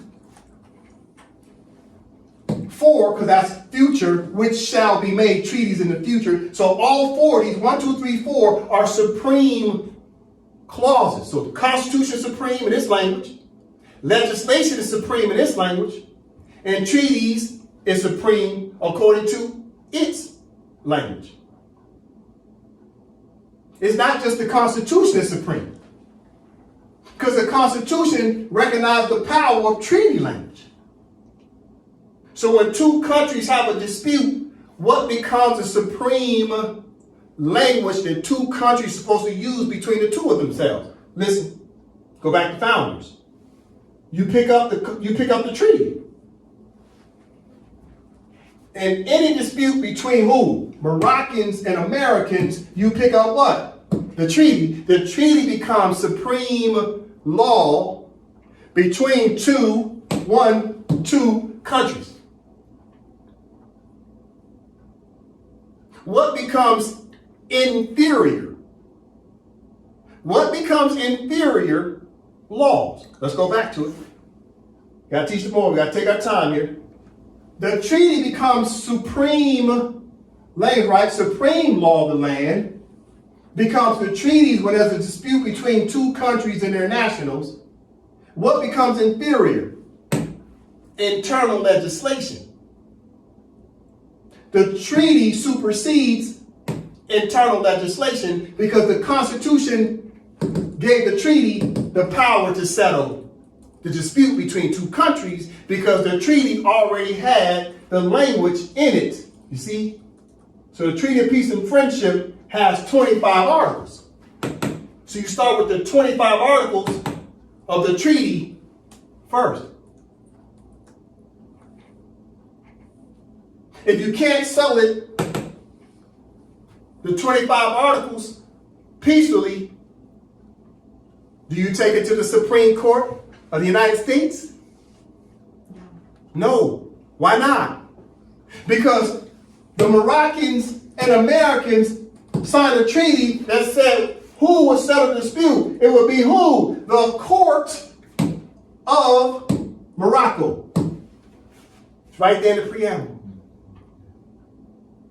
It starts off in the preamble telling you who settles the dispute between who? Moroccans and Americans according to treaty language, and treaty language is supreme language. When there's a controversy between Moroccans and Americans, and it must be settled in the court of Morocco because that's where the treaty started. You must go back to the origin of where the contract began. It's just like if you live in some apartments, you first signed the lease agreement where? In the leasing office. Or you sign it online with someone who's a representative of the leasing office. So in any dispute, you got to go to the leasing office and their representative to try to settle the dispute. But guess who has the upper hand in the contract? It's the landlord, i.e. the property manager. Because it's their constitution, i.e. it's their contract that the tenant signed. So in this equation, who's the tenant? The Americans. Who's the landlord? The Moroccans. And if you have a dispute, then you try to sell it by reading the 25 articles of this contract. And if you can't sell it peacefully between the 2 parties, what do? You take it to court. But what court? Court of Morocco, i.e. consular court. You see how easy this is? So the treaty in itself has what? Supremacy clauses, because it's in the preamble already, that preempts. So if you have a dispute between Moroccans and Americans, then who settles the dispute? It's the court of Morocco, and the court of Morocco can preempt anything that the United States of America has done to breach the contract. So if the Moors aren't saying that they're Moroccans, then how are you ever going to enforce what you perceive as your rights against the United States of America and the Americans when you're saying you're American trying to enforce American laws against America? You have to be a distinct party separate over here to the left versus the person to the right is a versus in the middle. You're tied together, but when you have a controversy, i.e. a contentious dispute, now this hyphen ties you to the contract, and then it tells you the court you're supposed to use is Consular Court of Morocco. But what about Morocco? The Empire Morocco of what? 1786. Because you got to go back to the origin of where the contract started. It makes no difference how many years go by. You go back to the origin. If you stay in an apartment for 10 years, it don't matter. You still got to keep going back to the leasing office. If you stay in that same apartment for 25 years, you still got to keep renewing that contract with the sovereign, i.e. the property manager. You got to keep going back. Listen. Number 7. And the judges in every state shall be bound thereby. So number 7. And the judges in every state shall be bound thereby. Bound to what? Well, if it's a controversy between two countries, then the judges of every state are bound to what? The supremacy clauses of what? Treaty language. Because the Constitution said you shall adhere to the treaty language of the 25 articles of the Treaty of Peace of Friendship and its preamble. Therefore, the judges in every state shall be bound thereby to recognize what? That they do not have subject matter jurisdiction in controversies between who? Moroccans and Americans. A controversy between Moroccans and Americans had to be settled in what court? The court of Morocco. What about Morocco? The Empire Morocco. So the judges of the several union states are bound to the treaty language. You follow me so far? Yeah. Therefore, the judge is supposed to read the language and interpret the language of the treaty. Say, oh, the court is Morocco, because that's where everything started. Then you go down to Articles 20 and 21. This is what the American judges are supposed to be reading, but they don't read it. Why don't the American judges read it? Because Moors keep saying they're what? Americans. But the judges of the several union states and of the federal government would have to read the treaty if you were what? Moroccan. Listen. Brother Dre from the top. Article 20. Article 20.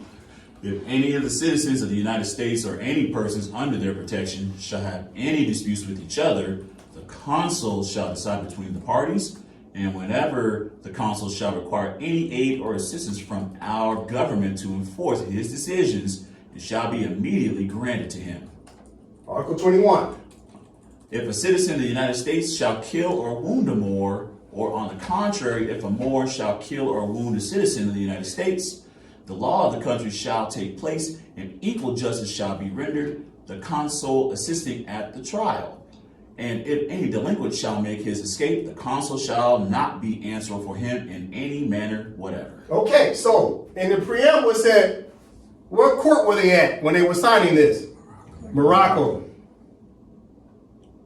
So it said in the preamble, this treaty being signed between us, the Moroccans, and the United States of America in the court of Morocco. Therefore, if it's the court of Morocco, that means it's the laws of the Empire of Morocco. So what's the name of the country? Empire of Morocco. Listen. Article 20, if any citizens of the United States or any person under their protection shall have any disputes with each other, the consul shall decide between the parties. So who's the consul? Consul agent and consular court judges of the Moroccan court. Listen. And whenever the consul shall require any aid to assist from our government, who's the our government? The Moroccan government, because that's what the preamble says. Everything's being done in the jurisdiction of the Empire of Morocco and the court of the Empire of Morocco. So when it says our government, who's the our? Empire of Morocco and the Moroccan court is supposed to settle disputes between Moors and Americans. Listen, Article 21. If a citizen of the United States shall kill or wound a Moor, so it's talking about two separate parties, Americans, Moroccans, because Moors are what? Moroccans. So if any citizen of the United States shall kill or wound a Moroccan, or on the contrary, if a Moroccan shall kill or wound a citizen of the United States, the law of the country shall take place. What's the law of the country? What country are they talking about? It start off the preamble telling you it's Morocco, United States of America, and United States of America signing the treaty in the jurisdiction of the Empire of Morocco at a what? Moroccan court. Therefore, when it says the law of the country, what's the law of the country? Okay, I'll show you the law of the country. The Constitution for the Empire of Morocco is the law of the country because it is the fundamental law, which is first. Listen, it is first. Listen, you see right here? Article 6, Clause 2 of the United States Constitution, they themselves even say this Constitution is first.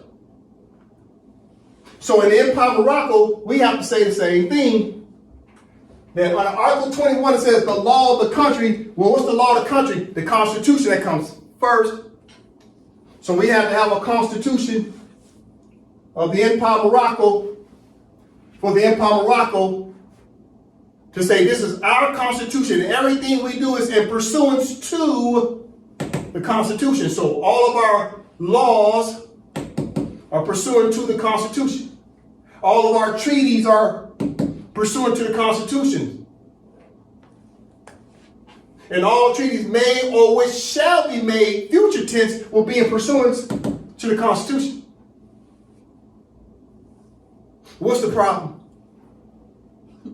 There hasn't been any Moroccans to establish a constitution for the Empire of Morocco. That's number one. The Moors didn't establish the three branches of government. That's number two. Number three, we didn't have a head of state that's known as who? The Sultan, because the Sultan's name is all throughout all of the treaties. And last but not least, because the Moors have acquiesced to keep calling themselves the Americans instead of the Moroccans. So if you say you're not Moroccan, that means the Empire of Morocco has been in a shallow grave waiting for your behind to come back and pull her out of the grave through your what? Government. The government had to pull her out the grave. The Sultan had to pull her out the grave. And this is why the United States keeps saying our Moroccan nationality is obsolete. Listen. What do I have up here? We're still talking about Supremacy Clause. We're still talking about preemptive law. This is the Convention on Rights and Duties of State. This is the Montevideo Treaty. I showed the Moors this before. What does Article 1 say? I got to school the Moors on this. This is why Moors been going to jail by the thousands. I'm about to show you why. Brother Dre from the top. Article 1. Article 1. The state, as a person of international law, should possess the following qualifications. A permanent population. B, a defined territory.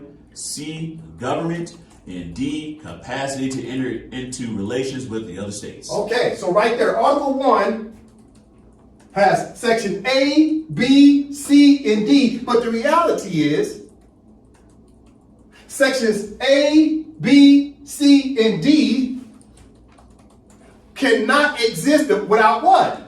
The state.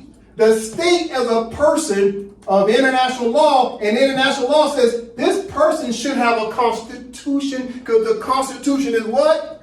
Paramount, which means the Constitution is first, and the Constitution is a representative of the state. And without the state, i.e. the Constitution, then there is no section A, B, C, or D. Now watch how I read it. And this is why Moors been going to jail, because they were in the absence of all 5 of these. What's number 1? The state is a person in international law. So number 1, you need a state, and Moors was stateless. Number 2, you needed what? A permanent population. The population is named after who? The state. The state, the Empire of Morocco, and the nationality for the population, what? Moroccan. So Moors was failing at that. Number 3, a defined territory. What's a defined territory? What is the landmass? The treaties recognize an Empire of Morocco.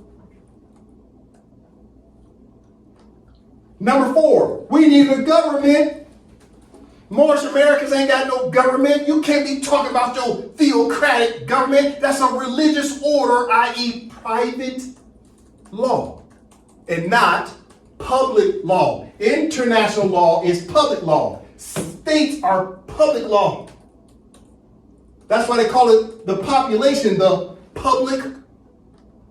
The public is the population. Everything's public according to law. Listen. And then, last but not least, you need the capacity to enter into relations with other states. So it's a state-on-state relations. Listen. State-on-state relations. Treaty, peace, and friendship. Going back to the top. It's a state-on-state relations. So it's a Empire Morocco and it's Moroccans. And United States of America and it's Americans. And treaty relations between states. So the Moors been going to jail by the thousands because the Moors were stateless. They did not have a defined population because they didn't know that they were Moroccans, even though Noble tried to tell you that you're Moroccan. You didn't have a defined territory, i.e. you did not identify the fact that you were an empire of Morocco. And you had no government. You had no 3 branches of government. For example, you had no 1, 2, 3 branches of government, and you didn't have no head of state. And last but not least, you couldn't get into relations with another state because you were stateless. Because only states will talk to states. And what are the 2 states? Okay, let's go back to it. We're talking supremacy. So Moroccans need to be talking to Americans. And Americans should have been talking to Moroccans. But Moors keep saying they're Americans, and American Moors are talking to American citizens. So it's American on American dispute, which makes it what? Local. And not international.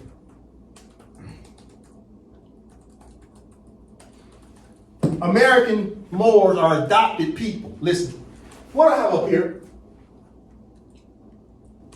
This is the Treaty of Madrid of 1880. right here, right in the beginning, it says, Article 15, right here says, Brother Dre, right here. Article 15, relating to Moroccan nationality, obsolete and without effect. Read it again. Article 15, relating to Moroccan nationality, obsolete and without effect. How was the United States boldly putting that on a treaty? When the treaty says it's a Moroccan-American treaty, but the United States is saying Moroccan nationality is obsolete? Then it turn around and say the treaty is unbroken? Wait a minute. It's conspiracy happening. Conspiracy happening. Read it again, Brother Craig. Article 15, relating to Moroccan nationality, obsolete and without effect. So the United States is telling you that Article 15 of the Treaty of Madrid used to, past tense, recognize the people that's being referred to in Article 15 as being what? Moroccans. I've been telling the Moors for 164 classes that the Moors are Moroccans. I've been telling the Moors Article 15, paragraph 1 was talking about you, that the only way for you to be recognized as Moroccan again, you have to come back and pledge your allegiance to the Empire of Morocco. Until then, the United States is saying that Moroccan nationality is obsolete. And since they're saying it's obsolete, they're saying it's without effect. Without effect of what? Being able to enforce the treaty.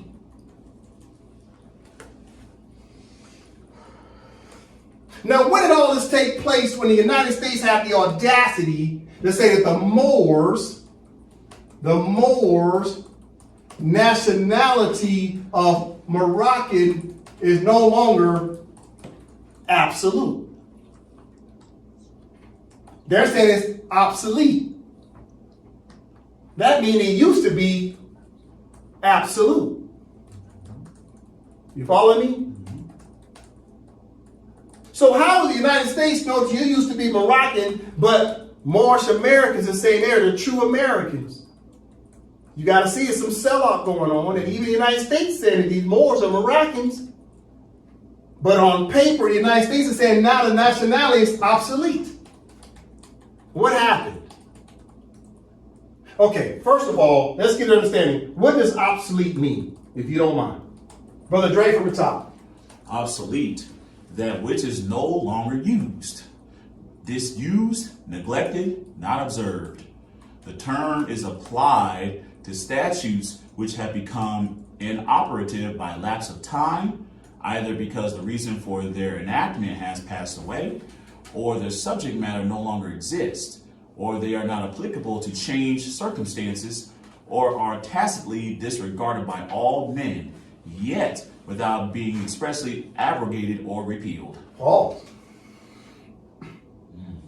So obsolete does not mean null and void. It just means it's kind of outdated. You have to understand when it comes to law, there's two words you must always understand. What is the action and intent? What was the action and intent of the United States saying that what? Moroccan nationality is obsolete. What was their intent? Their intent was left what? Ambiguous. What does ambiguous mean? It means in a gray area. Depending on the subject matter, Moroccan nationality is obsolete. But depending on who knows how to enforce the law correctly, then Moroccan nationality becomes what? Absolute. So let's read it again. Obsolete. That which is no longer used. So the Moors were no longer using the nationality of Moroccan. So by the Moors' own acquiescence, we were not referring to ourselves as Moroccans. So the United States said, they don't call themselves Moroccans. So we'll say it's obsolete because the Moors themselves don't call themselves Moroccans. So I'll read from the top. Obsolete, that which is no longer used. It's disused, neglected, not observed. Moors don't even observe their own nationality. So why should the United States observe it when you don't even observe it? The term is applied to statutes which have become inoperative by lapse of time. So it's been so much time, the Moors ain't been calling themselves Moroccans. Dred Scott was not referring himself as a Moroccan. This goes back to 1856. Dred Scott versus Sandford, Supreme Court of the United States. Dred Scott said he was what? A Negro. He didn't say he was Moroccan, and neither did he say he was a Moor subject.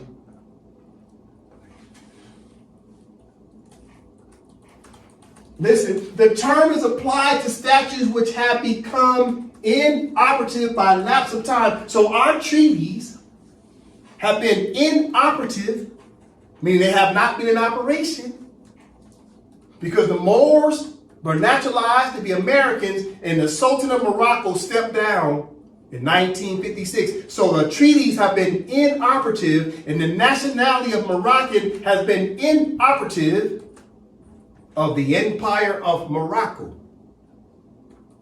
But the nationality of Moroccan has been operative at the Kingdom of Morocco. So King Morocco is not a signatory power to the treaties. We'll talk about that. Give me a moment.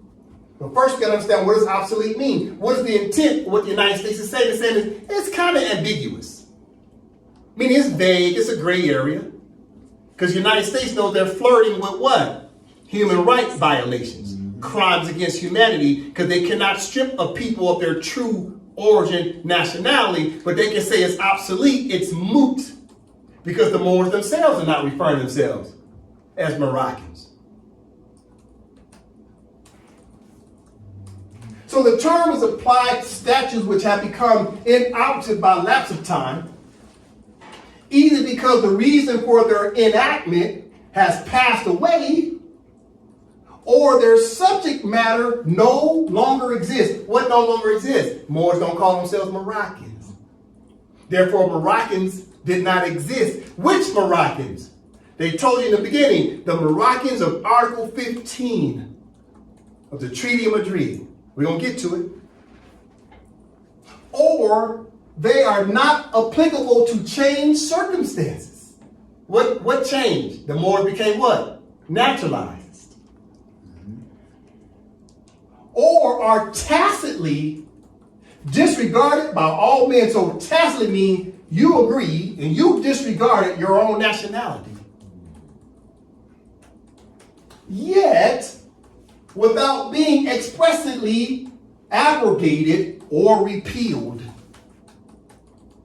So the United States of America never repealed the Moors' Moroccan nationality. They didn't repeal it. They just said, well, we're just going to say it's obsolete. And without effect, until the Moors themselves proclaimed themselves as Moroccans again. In other words, they left the onus on the Moors. Until then, they're going to say these Moors are now Americans. They're what? Former Moors, i.e. former Moroccans. Listen, what is the opposite of obsolete? Let's look at some opposites of obsolete. Nova. Similar and opposite words. Okay, from here. No longer produced or used, out of date. Out of date, outdated, outmoded, outfashioned. Disused, superannuated, and outworn. Okay, what's the opposite of obsolete? Contemporary, current, modern, new, and up to date. Say it again. Contemporary, current, modern, new, and up to date. So the Moors have to be up to date. Until then, they remain what? Obsolete, until they become up to date to call themselves Moroccans again. Listen, this is naturalization, definition, naturalization, fourth edition. Black's Law Dictionary. Naturalization from the top, Brother Dre. Naturalization, the act of adopting a foreigner and clothing him with the privileges of native citizen. Again. Naturalization, the act of adopting a foreigner and clothing him with the privileges of native citizen. Pause. So naturalization means you've been adopted. Right? Okay. 14th Amendment. Brother Dre from the top. 14th Amendment. Section 1, all persons born or naturalized in the United States and subject to the jurisdiction thereof. Pause. From the beginning again. All persons born or naturalized in the United States and subject to the jurisdiction thereof. Pause. Read it again. All persons born or naturalized in the United States and subject to the jurisdiction thereof. So the Moors were naturalized, which means you were adopted. You became Americanized. And now you're subject to the jurisdiction thereof. Jurisdiction. Because you keep saying you're American.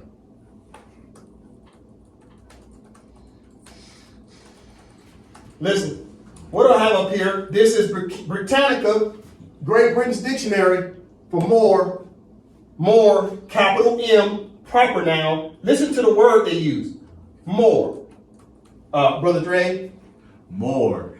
In English usage, a Moroccan or formerly. Pause. Read it again. More. In English usage, a Moroccan or formerly. Pause. Read it again. More. In English usage, a Moroccan or formerly. Pause. So Moors, right, are former Moroccans. Moors are former Moroccans. Because Moroccan nationality became what? Obsolete. Because the Moors, from a tacit acquiescence perspective, you kept saying you're American. Listen, this is Resolution 75 of 1933. The Moors love this for some reason. I don't know why. But when you start to read it and you get down towards the middle, and it's going to say, let's start right, let's start here. Dre. That this House commends the Moorish American Society of Philadelphia for the efficient service it has rendered the nation in bringing about a speedy and thorough Americanization of these former Moors. Pause. Read again.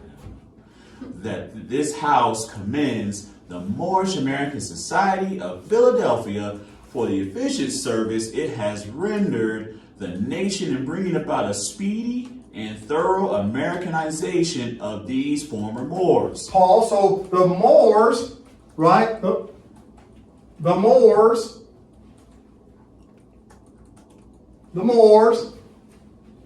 are now what? They got a speedy and thorough Americanization of these four former Moors. Moors are former Moors. You're a former Moor. So back to Britannica, Moors are Moroccans, but now the Moroccan nationality is former. So then you go back to the United States for what they said about the Moors. They say Article 15 relating to Moroccan nationality is obsolete without effect, meaning it's former.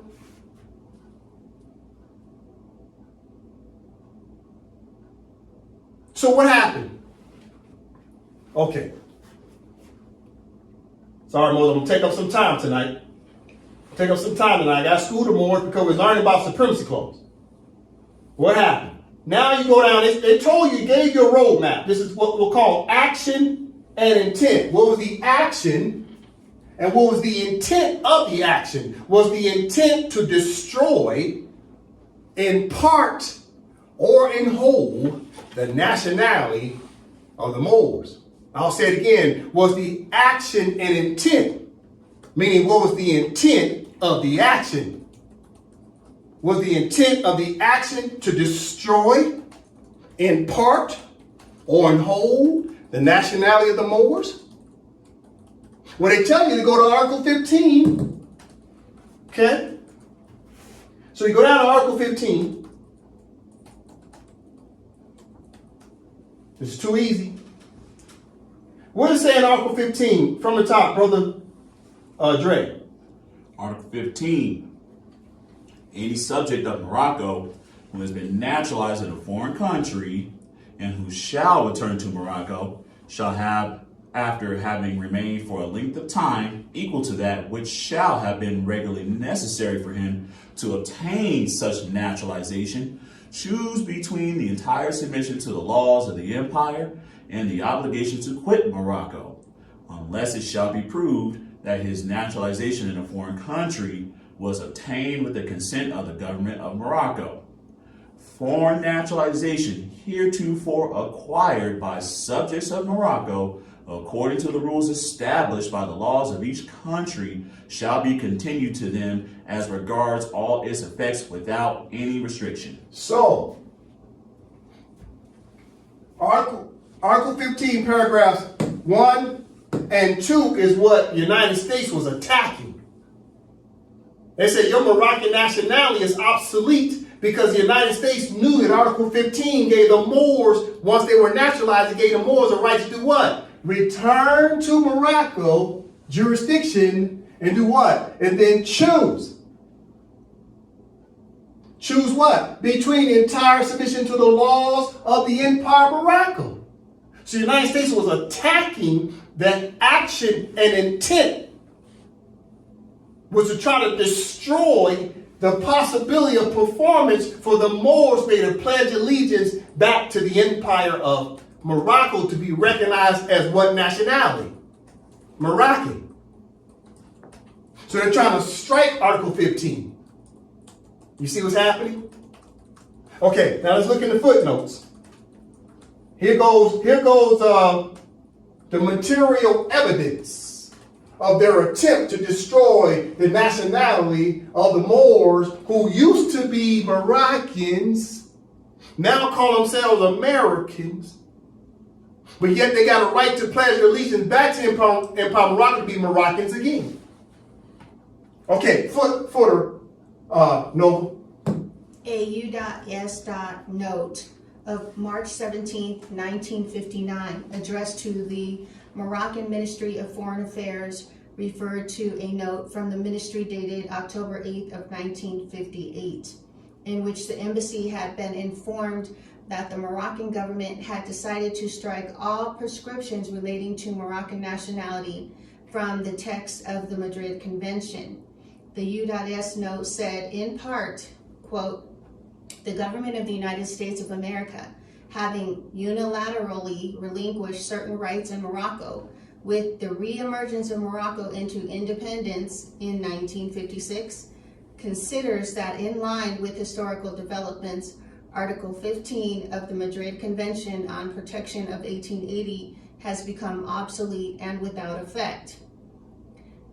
Quote, the government of the United States takes due cognizance, therefore, of the action taken by the Moroccan government as set forth in its above cited note, which the United States government understands to refer only to Article 15 of the Madrid Convention of Protection of 1880, end quote. All right, so what's happening? Conspiracy to try to undermine the nationality of the Moors. Now listen to this hypocrisy. If the Moroccan government, or what government? The Kingdom of Morocco. So Muhammad V stepped down in 1956. He was no longer a sultan. So how the hell are the United States saying they got a letter in 1958 from the Kingdom of Morocco from a king who's no longer sultan of the Empire of Morocco, which means he had no sovereign power or authority to even negotiate the terms and conditions of a Moroccan sultan treaty. But listen to the audacity. How can the Moroccan government of the Kingdom of Morocco in 1958 and 1959 say that the Moroccan government says that Moroccan nationality is obsolete? Wait, time out. So how can the Moroccan government turn around and say Moroccan nationality is obsolete? Let me say it again, if you didn't catch it the second time. How can a Moroccan government turn around and say their own Moroccan nationality is obsolete? Oh, but wait. They're only talking about Article 15, and Article 15 talks about who? Moors. So Muhammad V and his government of the Kingdom of Morocco, which is a brand new state on planet Earth after 1956, got the audacity to say the Moors' Moroccan nationality is obsolete and without effect. That's a crime against humanity, even if it were true. But since it was the king of the Kingdom of Morocco, it makes this agreement what? Void ab initio. Void from the beginning. So what's my point here? Moors keep saying they're Americans. But right here, even the Kingdom of Morocco knows that the Moors are Moroccans. And the King of Morocco tried to say Moors wasn't entitled to their Moroccan nationality anymore. Because how can you say Moroccan nationality is obsolete when the Kingdom of Morocco says their nationality is Moroccan?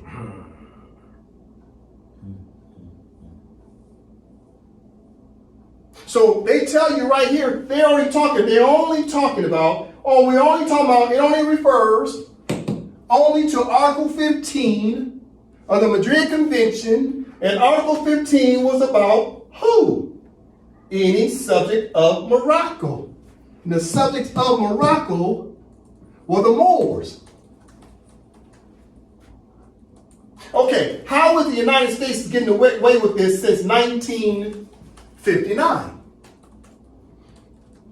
How did they get away with this for so long?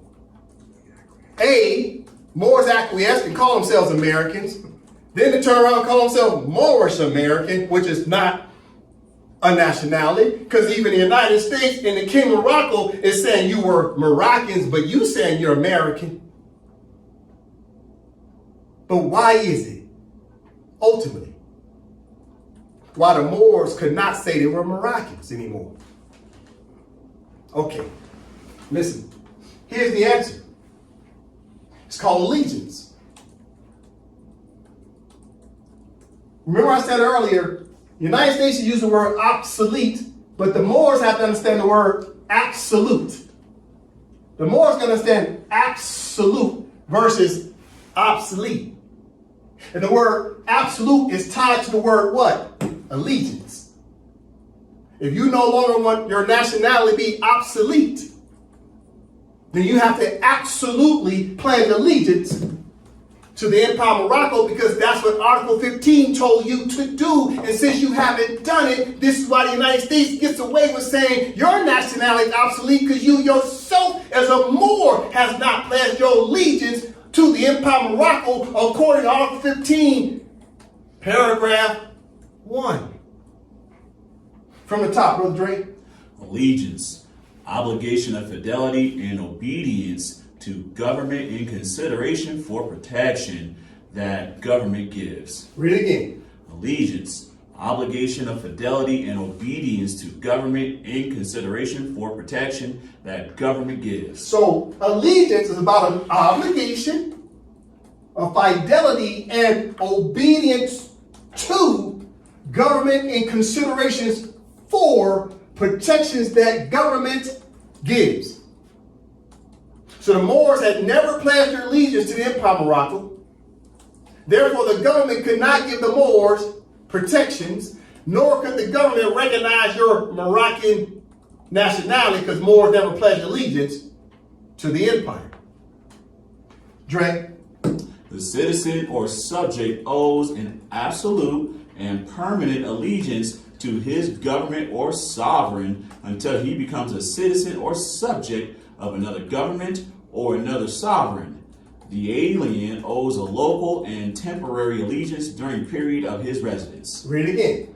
The citizen or subject owes an absolute and permanent allegiance to his government or sovereign until he becomes a citizen or subject of another government or another sovereign. Pause. So if you don't pledge allegiance back to the Empire of Morocco, then you have to continue your allegiance to your foster mother. And since the Moors can come back and pledge allegiance to have their absolute status to be Moroccan national, then that means your Moroccan nationality is obsolete and without effect because you're Americans now, still naturalized, i.e. adopted. So therefore you have to pledge allegiance, but allegiance to what?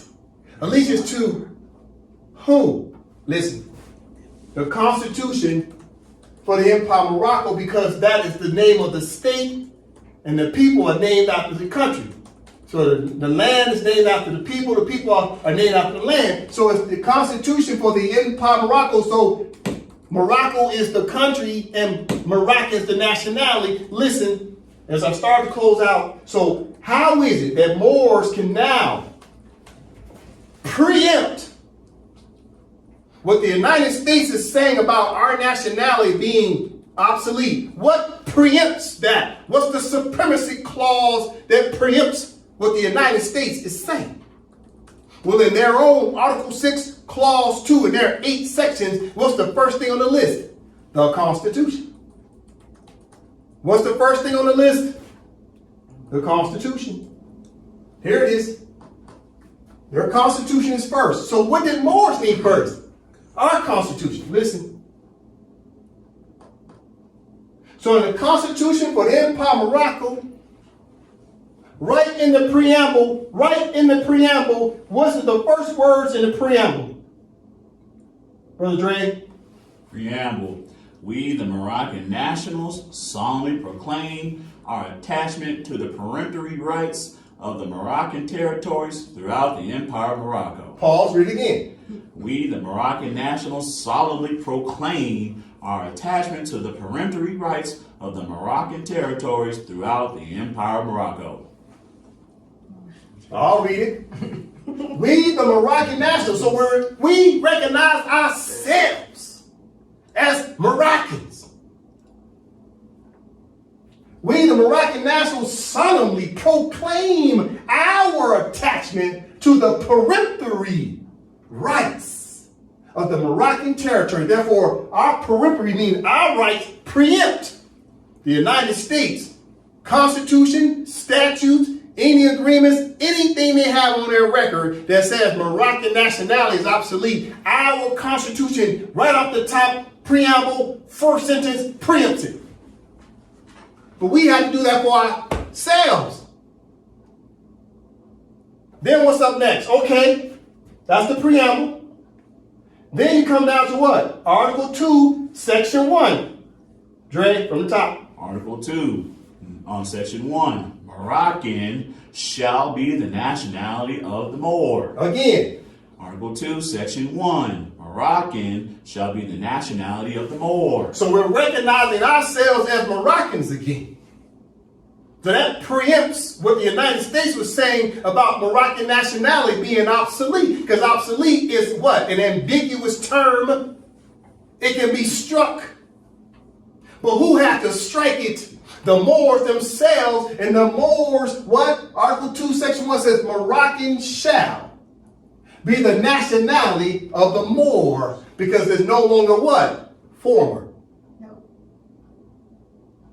You see? And this is what Moors have to understand. So in the next few classes, we're going to keep breaking this down.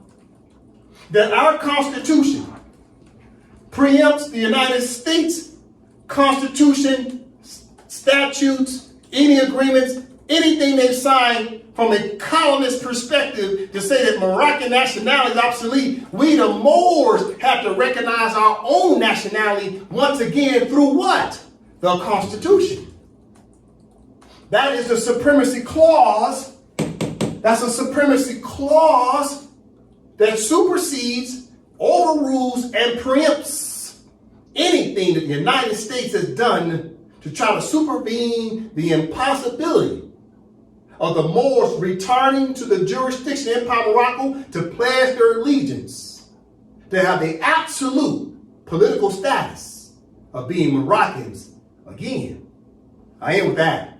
Islam. Islam.